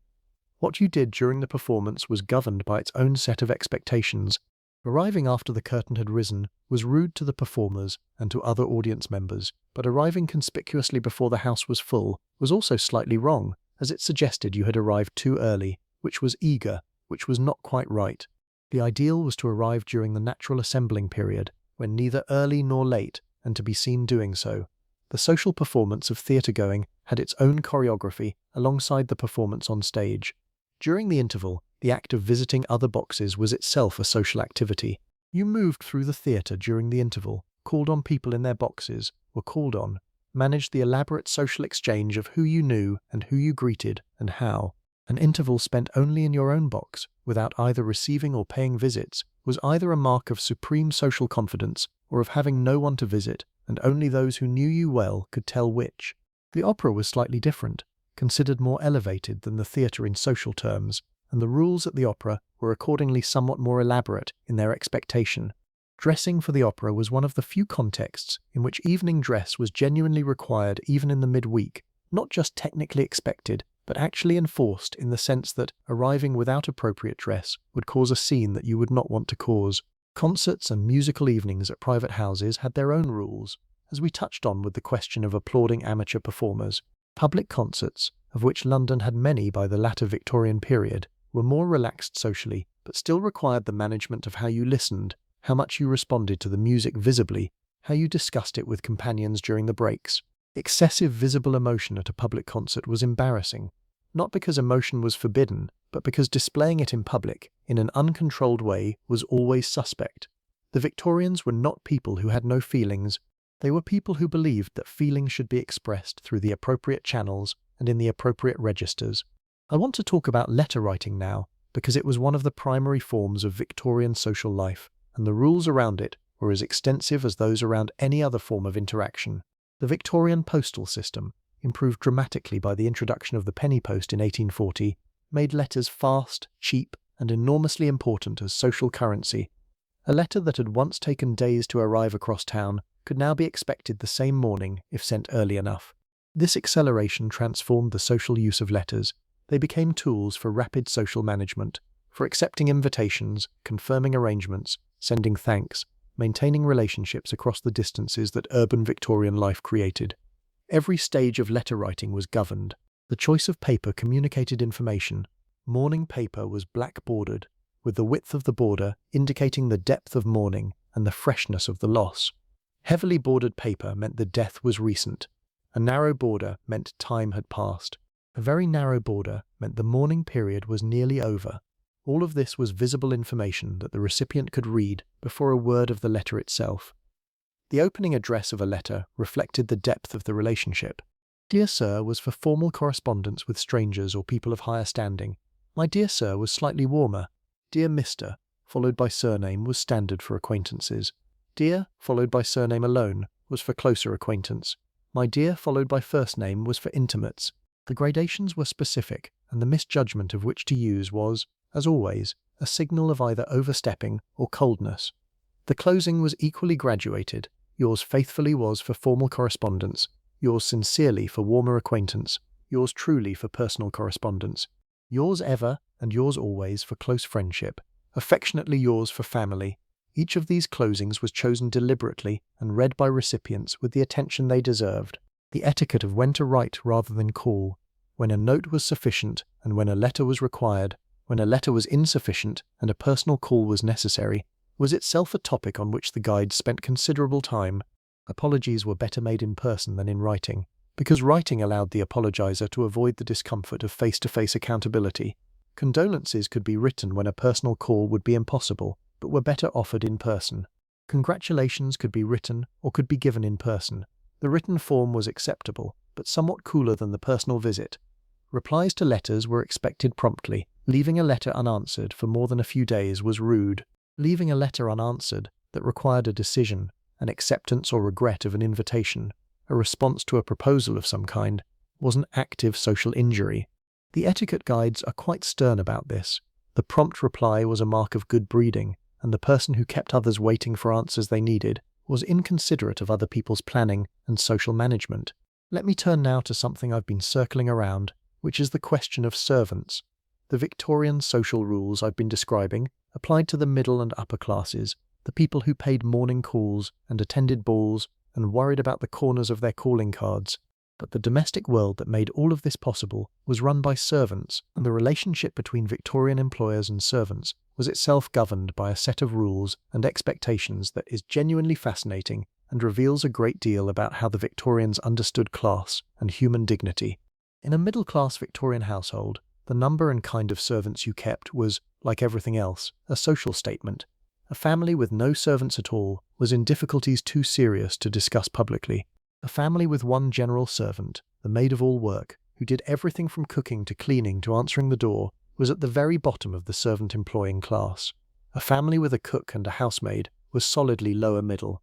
A family with a full staff including a butler, cook, multiple housemaids, a lady's maid, a footman, a coachman, and various additional staff was wealthy and was expected to behave like it. The servant hierarchy within the household was itself as carefully graded as the social hierarchy outside it. The butler was the senior male servant and managed the male staff. The housekeeper was the senior female servant and managed the female staff. Between them they ran the household machinery, and their relative standing, their relationship with each other and with the family, their authority over the lower servants, was regulated by precedent and custom as precise as anything in the drawing room above stairs. Servants ate separately, lived separately, usually in the attic or basement, and were addressed and spoken to in specific ways. Employers called servants by their surname for men and by their first name for women, except in the case of ladies' maids, who were sometimes called by their surnames as a mark of their slightly higher status, and except in the case of housekeepers and butlers, who were almost always addressed as Mrs. or Mr., followed by their surname, regardless of whether the housekeeper was actually married. The formality of this was genuinely strange. A cook might have been with the family for 20 years, She might know every preference of every family member, every secret the kitchen had witnessed, every moment of domestic drama that the rest of the world never saw. And still the employer called her by her first name, a form of address used among peers only in intimate friendship, while the cook called her employer ma'am. The intimacy of domestic service and the social distance that was supposed to govern it existed in constant tension. There were rules about how servants were supposed to move through the house. They were supposed to be present when needed, and invisible when not. They were not supposed to be seen on the main staircase when family members were using it. They were supposed to enter rooms from back passages where they existed, to remove dirty dishes without clattering, to appear to anticipate needs rather than respond to them openly. The ideal servant, in the Victorian domestic imagination, was one whose work was so seamlessly performed that the household appeared to run itself. This invisibility ideal was, of course, completely incompatible with the reality of domestic service, which was extremely visible labor performed by real people in close proximity to their employers for extremely long hours. The gap between the ideal and the reality was managed through a kind of mutual performance. Servants performed invisibility and deference. Employers performed not noticing the constant human labor that surrounded them. Both parties knew the other was performing. The performance continued anyway. The rules around speaking to servants were significant. You did not speak to a servant in the street if you encountered them on their day off or on an errand, unless the context genuinely required it. You addressed a servant's personal life or feelings only in very limited ways. You did not treat them as friends or social equals in any public context. The boundary was maintained because in Victorian thinking, the maintenance of the boundary was necessary for the proper running of the household. A mistress who was too familiar with her servants was considered to be undermining the authority structure that made the household function. This didn't mean Victorian employers didn't care about their servants as people. Many genuinely did. But caring and the social performance of the relationship were separate things, and the performance required distance. Now I want to spend time on one of my favorite odd corners of Victorian social life, the enormous weight of rules around the seemingly small matter of handkerchiefs and gloves and fans. We've talked about gloves at some length already, but fans deserve their own moment, because the fan in the Victorian world, and the Edwardian world that followed, was not merely a cooling device. It was, particularly in the social world of the ball and the drawing room, a communication tool with an elaborate vocabulary that women used with varying degrees of seriousness and that men were supposed to interpret. The language of fans was well established enough by the mid-Victorian period that it was written about openly in contemporary sources, which means it was either genuinely used as a communication system or it was romanticized into one by the culture around it. The truth is probably some of both. But the vocabulary that circulated was specific. A fan held open, covering the lower part of the face, implied the holder was interested in or attracted to the person she was looking at. A fan held in the left hand in front of the face meant, "I wish to be acquainted with you." A fan dropped meant, "I belong to you." A fan opened and shut rapidly meant, "You are cruel." A closed fan touched to the lips meant, "Kiss me." A fan opened wide meant, "Wait for me." The list was long and somewhat contradictory depending on the source, and part of what made it work as a social phenomenon was precisely its ambiguity. A woman could use it and maintain plausible denial, and the interpretations were personal enough that no one could be certain they had understood correctly. The handkerchief had its own less elaborate but still meaningful vocabulary. A handkerchief pressed to the eyes was grief. A handkerchief waved could be farewell. A handkerchief dropped, like a fan dropped, implied something, either an accident or an invitation, and the distinction was sometimes genuinely ambiguous, which was its social function.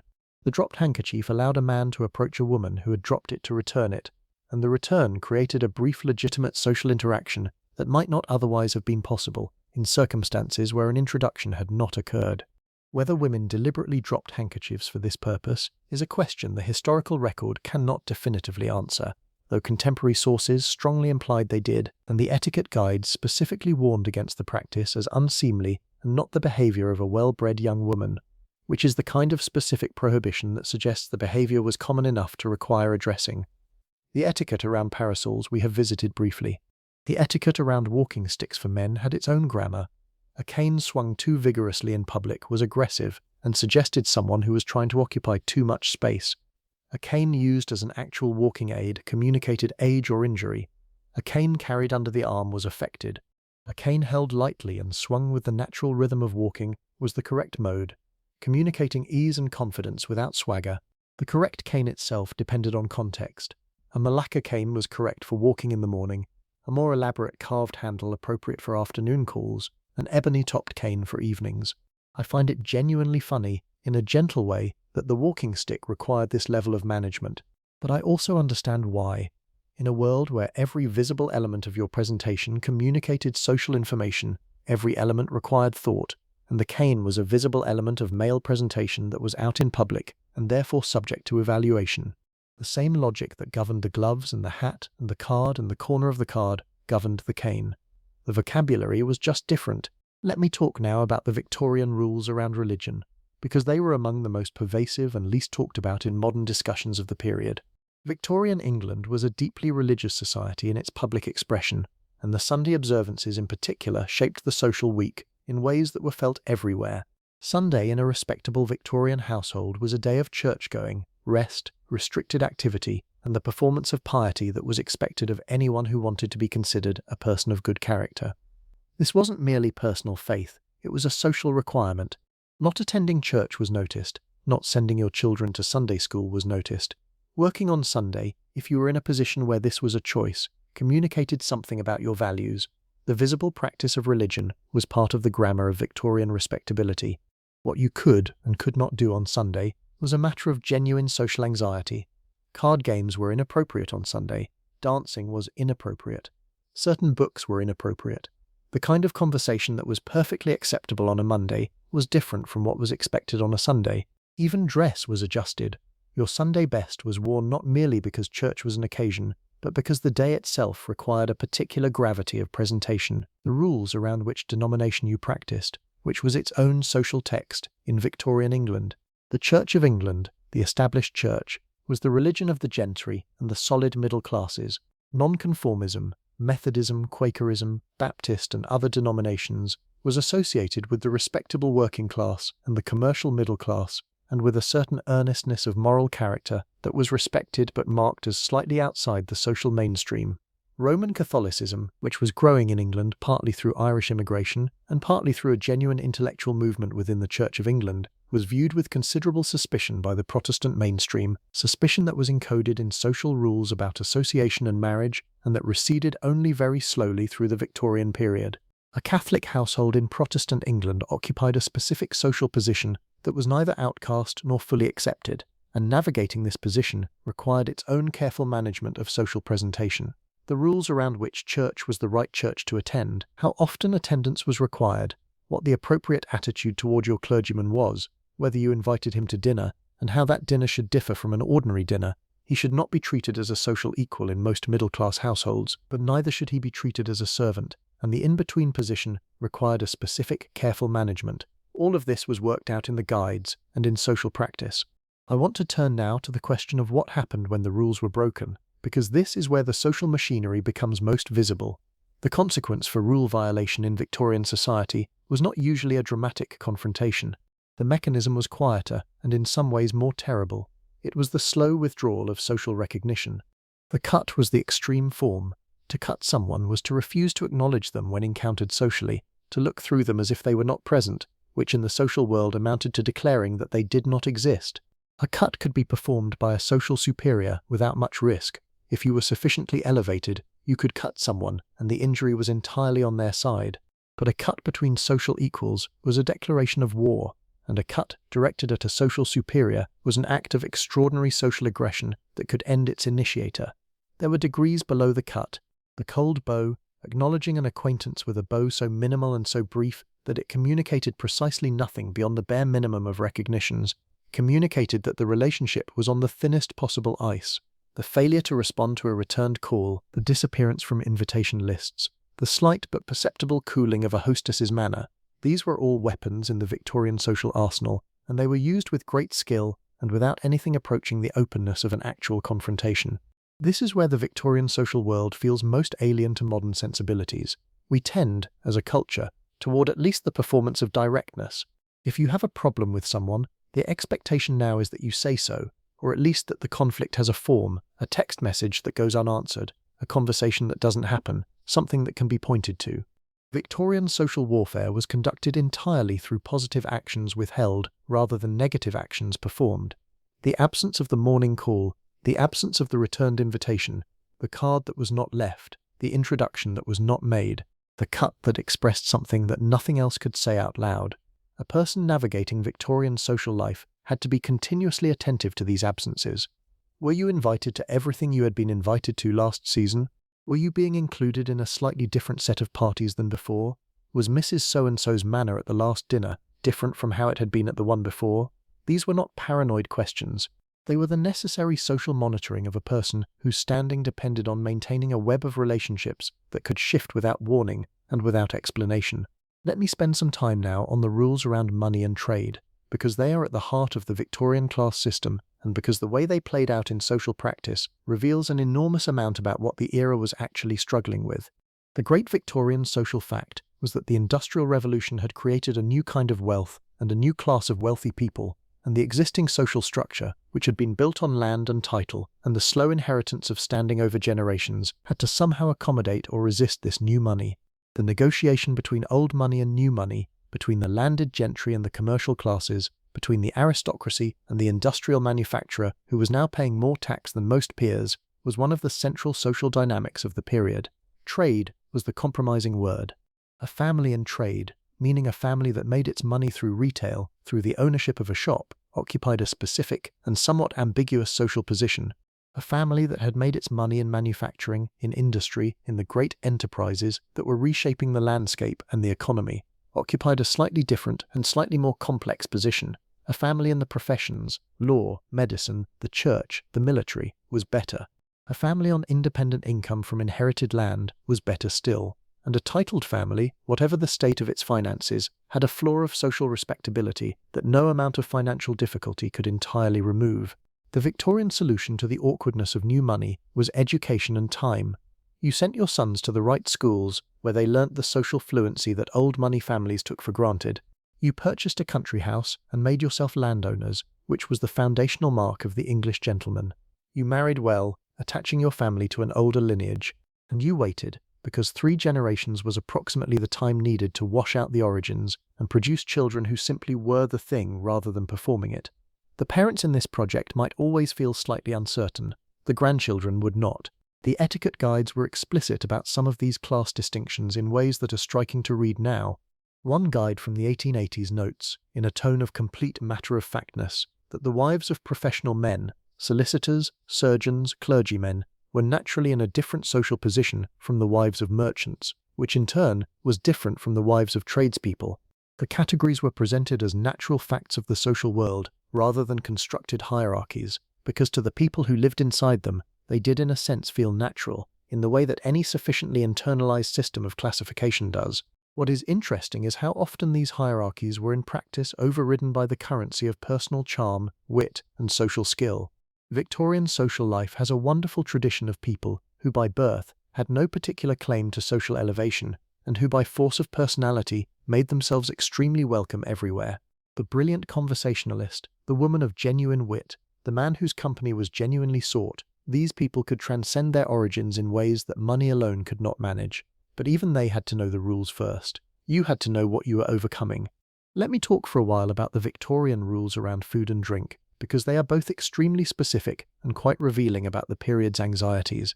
The Victorian dinner table etiquette was detailed enough to fill its own book, and many books were written about it, but some of the specific rules are worth lingering on.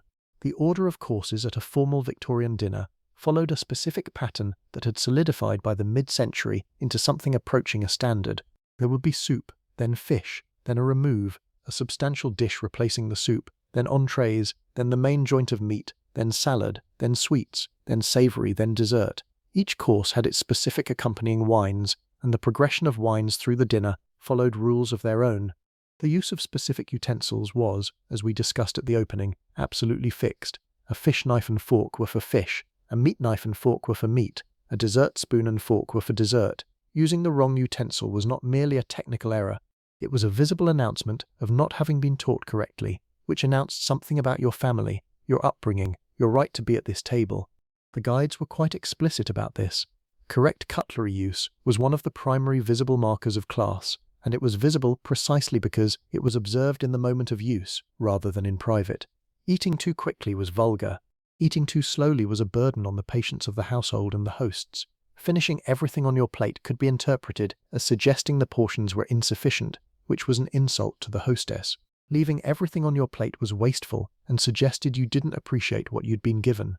The correct amount to eat was enough to suggest you had enjoyed the food without so much as to suggest you had been hungry, and since the entire social performance was oriented around the pretense that basic physical needs were somehow slightly beneath notice, the appearance of enjoying your food without appearing to need it was its own small art. Conversation at the table, as we've discussed, followed the turning system and the topic restrictions. But there were also rules about posture while eating, about how to use a napkin, placed in the lap, not tucked into the collar, and used only to dab lips rather than wiped vigorously across the face, about how to hold a wine glass, about whether to take salt with a spoon or with the tip of a knife, spoon was correct, about whether to put the knife in the mouth, never, about the correct angle to hold a fork, tines down in English service, tines up only in certain continental styles that the English guides generally considered gauche. The rule about not putting a knife in the mouth was specific enough and apparently violated often enough that the guides mention it explicitly and with some exasperation. The instruction not to chew with one's mouth open, not to make noise while eating, not to speak with food in one's mouth, all present in the guides, as if these required statement, suggests that the people writing these guides were responding to real behavior they had observed and found troubling. The guides are, in this sense, social documents of what people were actually doing, as well as prescriptions for what they should do. Drinking had its own elaborate code. You did not begin to drink until the host had initiated a toast or given some signal that drinking could begin. You did not drink too much, which created its own definitional problem since too much was never precisely quantified, but everyone present could identify it. A man who drank too much at a dinner party had been indiscreet, and the indiscretion would be noted, and it would be a long time before he was invited again. A woman who drank too much at a dinner party had committed an offence considerably more severe. The after-dinner port, as noted, was consumed by the gentleman after the ladies had withdrawn. The port was passed to the left, always to the left, and the person who passed it to the right had made an error that was considered significant enough to be corrected, if possible, and noted, if not. Why left? Because it had always been left, and because the arbitrary precision of the rule was itself a feature rather than a bug. Rules that had no obvious rational foundation were particularly useful as class markers, because they were the hardest to learn independently and the easiest to get wrong if you hadn't been raised within them. Let me talk about a set of rules that I find particularly interesting from a gender perspective. The rules around what women could read, what was appropriate entertainment for women, and the extraordinary anxiety that Victorian culture had about women reading the wrong things. The Victorian novel was an enormously successful form that was largely written by women, largely read by women, and was regarded by many commentators with profound suspicion precisely because it gave women access to experiences and knowledge that they were not supposed to have in the course of their actual lives. A woman reading a novel was, in the view of the more anxious moralists of the period, encountering sexual passion, moral disorder, social rebellion, and other destabilizing material under the guise of entertainment. The debates in Victorian culture about what women should and should not read were vigorous and revealing. The circulating library, which provided books by subscription and allowed women to borrow novels cheaply and in great quantity, was regarded by some commentators as a moral hazard of the first order. Moody's Select Library in London, which was the largest circulating library in England, took the management of these anxieties into its own hands by maintaining a select list, meaning it simply refused to carry books it considered inappropriate. Moody's policy shaped what Victorian novelists could write if they wanted to be read, because exclusion from Moody's was effectively exclusion from the reading market. What was inappropriate was not always what you might expect.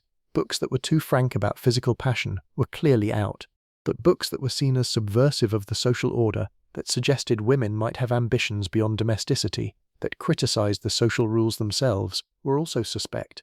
The novel as a form had a peculiar dual life in Victorian England, celebrated as the primary literary art of the era, anxiously monitored for the dangerous ideas that literary access might allow to pass into women's heads.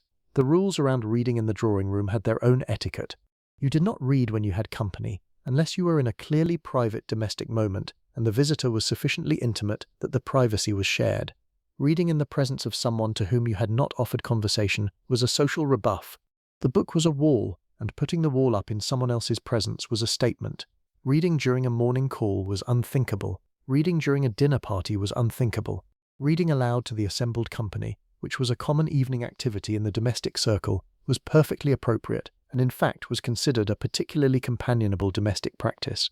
There was a hierarchy of appropriate reading material that the Victorian household navigated carefully. Religious works were always appropriate, biography was appropriate, history was appropriate for both men and women, poetry was appropriate in moderation, novels required more care in their selection, scientific works were for men, though this was being challenged by the end of the period. Political journalism was for men. The distinction was not about intelligence. Several of the Victorian era's most respected public intellectuals were women who were quite openly reading and discussing everything.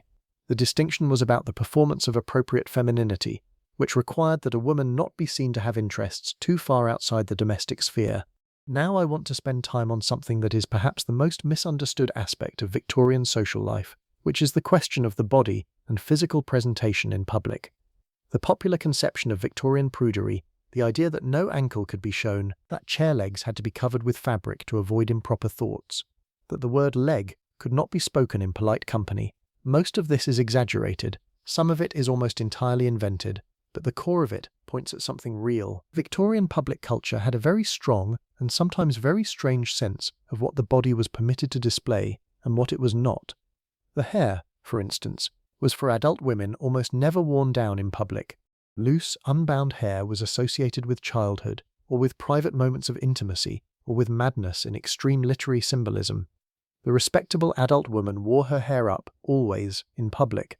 The specific styles changed across the decades of the Victorian period, from the side-parted smooth styles of the 1840s to the more elaborate chignons and braids of the 1860s and 70s, to the even more complex architectural arrangements of the 1880s, but the principle remained constant.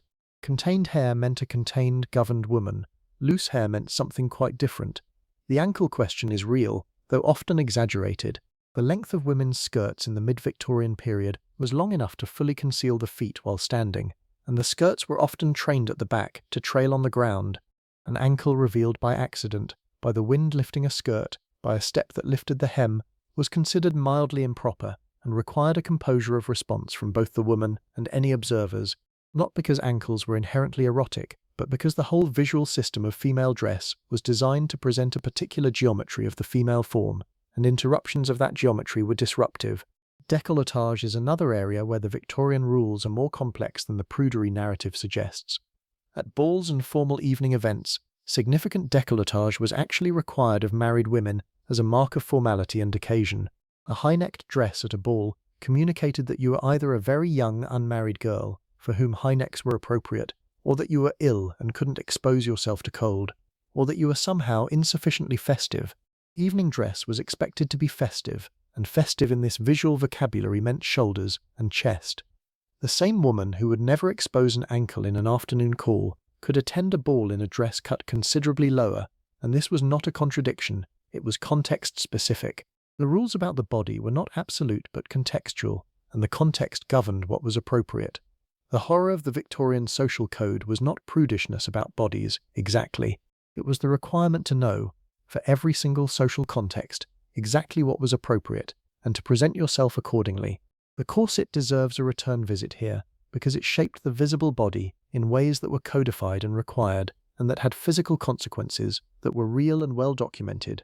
The hourglass silhouette that Victorian fashion required, small waist, broad hips, substantial bust, was not achievable without a corset, and the corset produced it through compression and redistribution. A well-laced Victorian corset reduced the natural waist by several inches, though the practices of extreme tight lacing, reducing the waist to extraordinary measurements through sustained training over years, were controversial even within the Victorian period and were not universal. The social rules around the corset were, again, about what was visible. The corset itself was entirely concealed beneath the clothing. Its effects were the point, and its effects were required. A woman who appeared in public without a corset was presenting a body that was uncontrolled, unshaped, and by Victorian definition improperly dressed. The management of the female body into the appropriate visual form was not optional and was not considered a personal choice. It was a requirement of social presentation that was enforced not by any law, but by the comprehensive judgment of the social world that noticed and commented on deviations. I want to talk about children now, because the Victorian rules around children are particularly interesting and somewhat at odds with the popular image of the repressive Victorian home, where children were neither seen nor heard. The famous phrase, "children should be seen and not heard," predates the Victorian period substantially and does not accurately describe Victorian domestic life in general, though it describes particular pockets of it. The reality of Victorian childhood, in terms of social rules, was more nuanced. Children were expected to conduct themselves according to different rules in different contexts. In the drawing room during a formal morning call or at a dinner party, children were expected to be silent, formally dressed, briefly presented, and removed. They were brought in to be admired and approved of, and then taken away by their nurse or governess, because the drawing room during a call or the dining room during a dinner was not their space. In the nursery, in the garden, in their own rooms, the rules were completely different. Victorian children played, made noise, had adventures, and were not particularly restrained. The nursery in a middle-class Victorian home was a world of its own, governed by the nurse and later the governess, with its own customs and hierarchies and freedoms that the drawing room below did not have. The nursery tea, for instance, was an informal meal with rules that were looser than those of the adult table. Children ate together, spoke, were allowed something closer to natural childhood behavior in the presence of adults who were paid specifically to manage them and who were themselves of a lower social status than the parents. The management of children's social training was, however, serious. Learning to bow or curtsy correctly when introduced to an adult was a skill drilled from early childhood. Learning to answer a direct question clearly and politely, without mumbling or rambling, was trained. Learning to shake hands with the correct degree of firmness, not limp, not crushing, the Victorian handshake again, was practiced.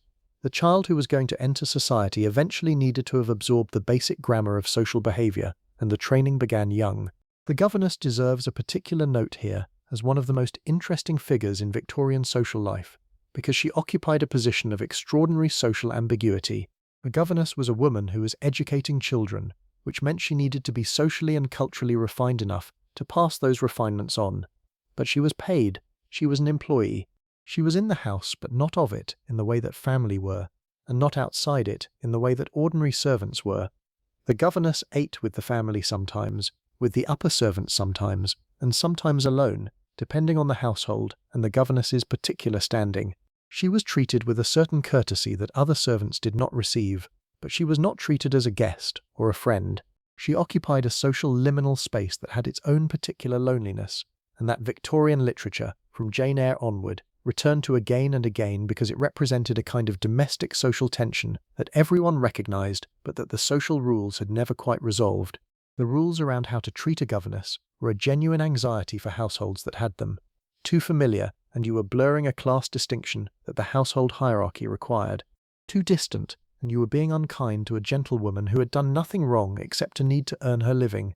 The etiquette guides struggled with this, and most of them advised a warm but measured courtesy that acknowledged her refinement without suggesting equality.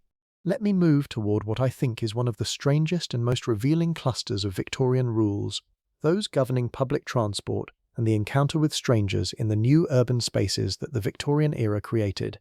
The railway was the revolutionary Victorian technology, and it created something completely new, a shared enclosed space in which people of various classes were placed in close proximity for extended periods without any of the normal social architecture that governed such proximity. You were in a railway carriage with strangers. Some of them might be of your class, some might not be. You had to be in this space together for hours. What were the rules? They were worked out with considerable anxiety. The first class, second class, and third class carriage division was partly an attempt to solve the problem. By pricing the different classes of carriage at different levels, you could to a significant extent ensure that the people in first class were the kind of people you wouldn't mind being in a space with, and the people in third class were sorted into their own accommodation. But within first class, strangers were still strangers. You might be sharing a compartment with 6 people you had never met. The etiquette guides spent real time on this. You did not initiate conversation with a stranger in a railway carriage. If they initiated conversation, you could respond briefly and politely, but you were not obliged to sustain a conversation, and a polite indication that you wished to read rather than talk was an acceptable close. You did not stare at other passengers. You did not intrude on other people's space. If you were a woman traveling alone, you were vulnerable to the social attention of male strangers in a way that was genuinely uncomfortable and that the rules tried to manage without ever quite solving. A man who spoke to an unaccompanied woman in a railway carriage without cause was making a social approach that was hard to manage because the space made avoidance impossible, and because the social rules that would govern the encounter in a drawing room didn't quite apply here. The woman was simultaneously in public, she could be seen, and in private. She was enclosed with strangers and away from her normal social network. The guides advised women traveling alone to engage with a book as a signal of wishing not to be disturbed, to respond to any approaches with a polite coolness that communicated unmistakably that the advance was not welcome, and if necessary to change compartments at the next stop. The omnibus, which appeared on London streets from the 1830s onward, was more democratic and more chaotic in its social dynamics. You shared it with anyone who boarded and could pay. The social rules collapsed somewhat in this context. You might be sitting next to anyone, and the pretense of social stratification was harder to maintain in a vehicle that didn't have classes of accommodation. The guides essentially threw up their hands. In an omnibus, behave with basic courtesy, keep to yourself, and accept that you are in a space where the normal social stratification simply does not apply. The Underground Railway, from the 1860s onward, presented similar challenges in an even more cramped and stranger context. Underground travel in particular produced a kind of enforced proximity and social anonymity that was genuinely new. You were underground, you were enclosed, you were very close to strangers in a space without the natural social landmarks that governed above-ground interaction. The rules were essentially, be quiet, don't stare, don't touch, and be relieved when you arrive at your station. I want to take a little time now with one of the Victorian social rules I find most genuinely illuminating about the era's interior life, the rules around humour. The Victorians were not humourless. This is a stereotype worth correcting. Victorian humour was extensive, complex, often very funny, and present in every level of culture, from the high wit of Oscar Wilde to the robust ribaldry of the music hall. But the regulation of humour in social situations was real and interesting. Wit was acceptable. Wit, meaning the quick, clever remark that drew a connection or exposed a contradiction, was a social skill that was genuinely admired. A woman known for her wit was an asset at a dinner party. A man known for his wit was socially sought after.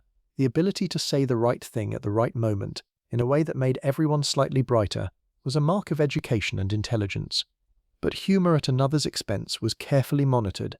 Sarcasm, which cuts at a person, was the property of the very socially confident, and was received as rudeness if used without the relationship that made it safe. Mockery, which could leave a target, was even more dangerous. The kind of open teasing that in some social circles indicates intimacy was not the Victorian norm in mixed company. It was done among close friends of long standing, and only among those friends. The joke that failed, the remark that didn't land, that produced a silence rather than laughter, was a social event of a specific kind. The person who had made the joke was in a delicate position. You could not acknowledge the failure too explicitly without making it worse.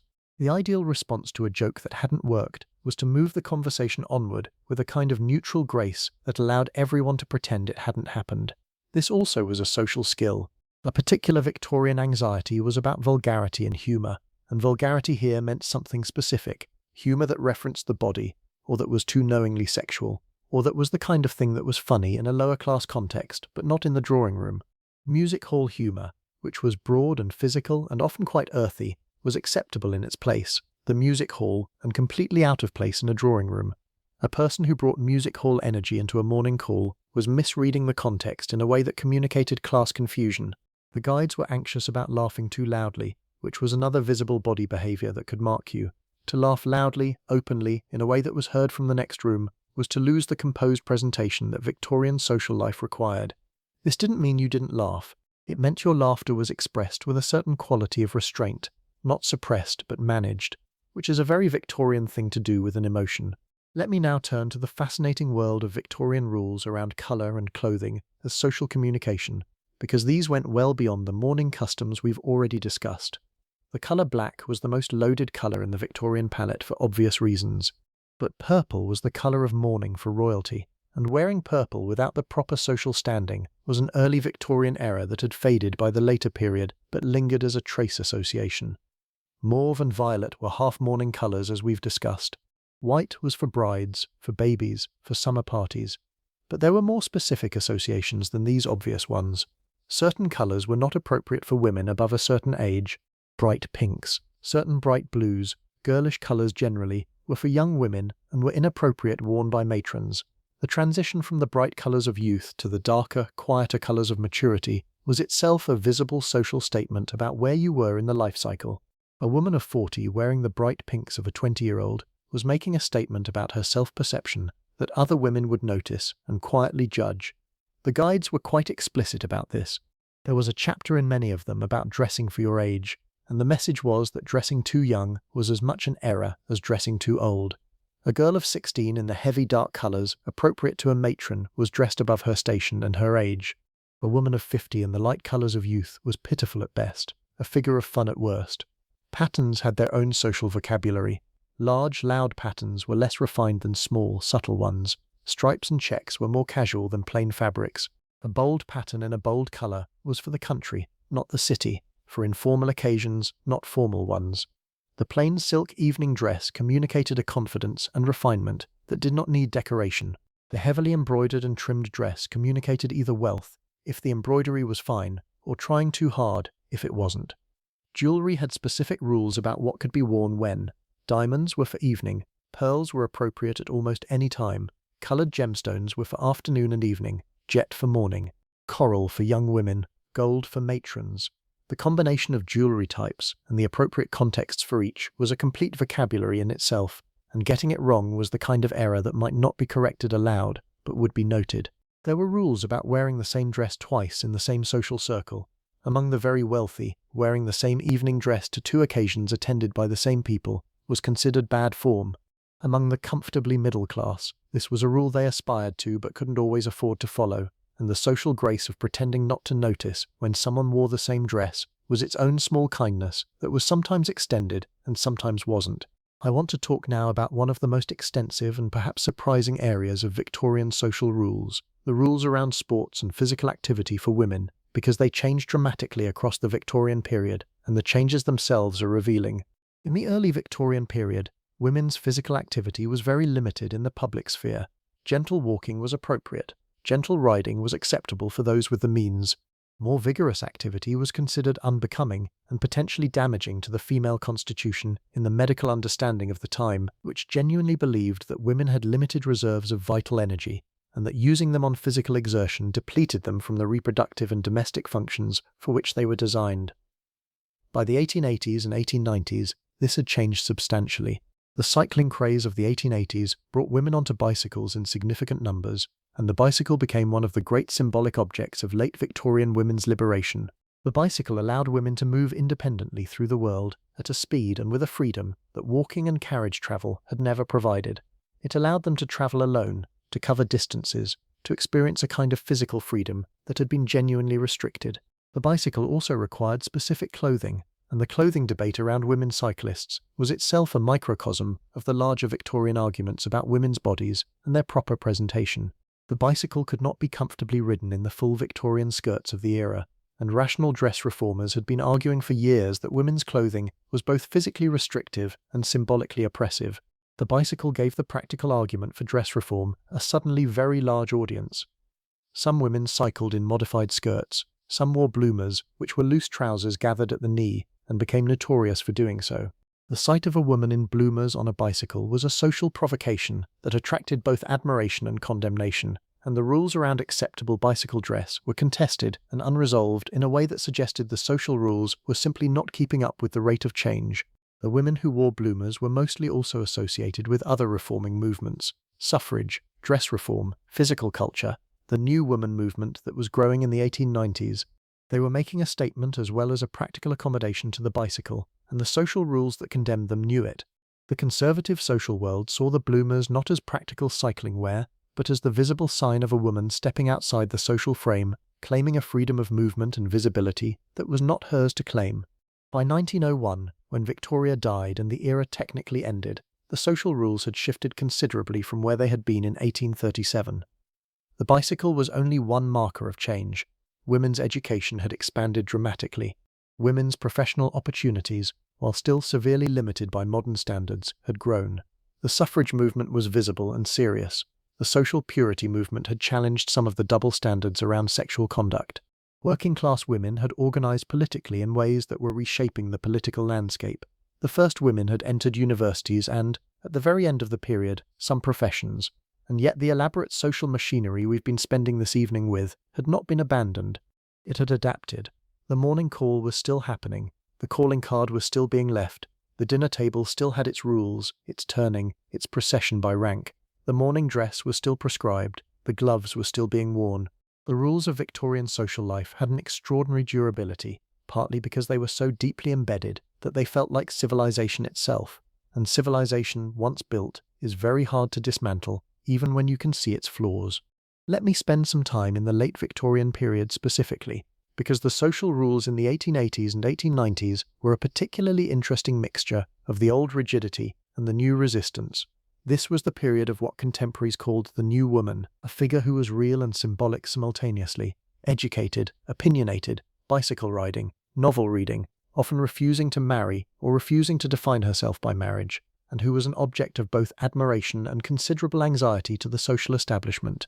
The rules around the new woman and how to treat her in social contexts were genuinely unsettled. She might appear at a dinner party and make political remarks that the established rules said she shouldn't make, and the hostess's management of that was a social challenge. She might decline to withdraw after dinner with the other ladies, claiming an interest in the political conversation that the men were about to have, and the host's management of that was also a challenge. She might arrive unescorted at social events that had previously assumed female guests would come with a male companion or family member. She might be a professional woman, a journalist, a teacher, a physician by the 1890s, and the social rules had no very good framework for how to manage a woman who had professional standing and economic independence. The etiquette guides of the late Victorian period have a slightly strained quality when they deal with these new categories, as if the writers are aware that the world is changing, but are determined to maintain the framework anyway, and are making adjustments as quietly as possible. The conversation topics permitted to women in polite company expand slightly in the late guides. The absolute requirement for chaperonage is slightly relaxed in certain contexts. The dress rules for certain sports are acknowledged as requiring practical accommodation, but the core of the thing, the structure of the morning call, the calling card system, the dinner table precedents, the morning rules, these remain largely intact. The social machinery was built to last. I want to end this long evening's exploration in a slightly unexpected place, with what I think the Victorian social rules were actually protecting, what fear or anxiety or genuine value they were built around, because I think that question is more complex than it first appears. The easy answer is that the rules were protecting class hierarchy, and that's true. They were extraordinarily effective class maintenance technology. They sorted people by knowledge and performance, and the sorting closely correlated with birth and education and money in ways that were self-reinforcing. The rules made it hard to move up without the right kind of upbringing, and they made it easy to identify people who hadn't had it. But I think there was something else underneath. The Victorian social rules were also protecting people from the anxiety of a world that was changing very fast in ways that no one had a framework for managing. The Industrial Revolution had disrupted not just the economy, but the social world. Urbanization had created vast anonymous cities where you didn't know your neighbors, where strangers were everywhere, where the traditional small community forms of social surveillance and support had been replaced by the formal rules of a larger, more impersonal society. The rules were a response to that anonymity. They created, in the middle of that anonymous urban world, a structured social landscape where you knew how to behave and what to expect, where the signals were legible and the expectations were shared, where you could know, if you knew the rules, how to manage yourself in any situation. They were a technology for creating the feeling of a social world in a context that had largely dismantled the older forms of community.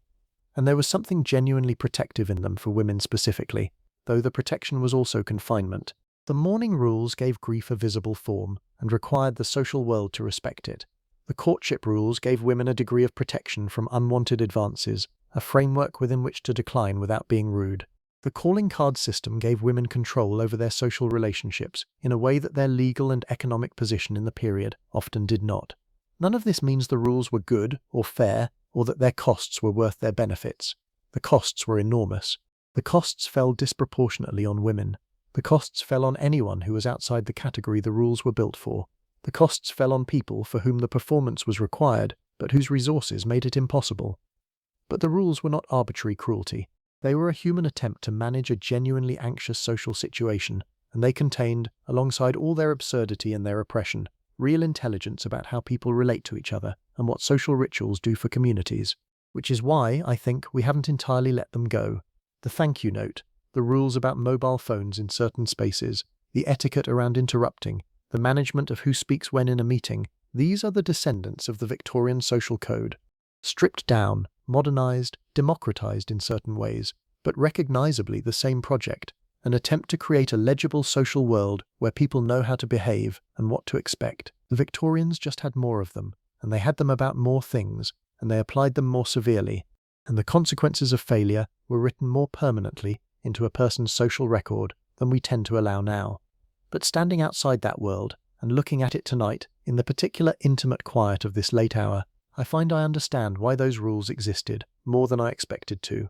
Not to excuse them, not to wish for them back, but to understand them, which is a different thing. The woman in Kensington who dressed so carefully for her morning call was not performing for nothing. She was building and maintaining the social connections on which her life and her children's lives and her family's standing depended. The man who managed his hat lift with such precision was navigating a social world where being seen correctly was survival in a very real economic and social sense. The widow in her black parramatta was doing something genuine, marking her grief in a way that made it visible and therefore required others to acknowledge it. All of that performance, all those rules, all that careful management of corners and colours and calling cards, it was, at its heart, the same thing human beings have always been doing, trying to live together, trying to communicate, trying to know where we stand and what is expected and whether we are safe. The Victorians just had an unusually elaborate way of doing it, and now, in the particular soft darkness of this late evening, I find myself thinking about all the small, careful adjustments we still make, all the still unarticulated rules that govern how we dress for something important, how we greet someone we want to impress, when we reach for our phone and when we don't, how we manage the dozen small signals that say, I understand this space, I respect you, I know how to be here. The era has changed, the rules have changed, the consequences of breaking them are generally less catastrophic and less permanent, but the project is the same, and perhaps that's the most human thing about the whole elaborate Victorian performance. It wasn't strange, it was just very, very specifically itself. Sleep well tonight. Wherever you are, in whatever corner of the world, whatever time it is there, you've spent a long evening in someone else's drawing room, and I'm glad you stayed the whole visit. Next time I'll try to leave before the 15 minutes are up. Take care of yourself. Good night.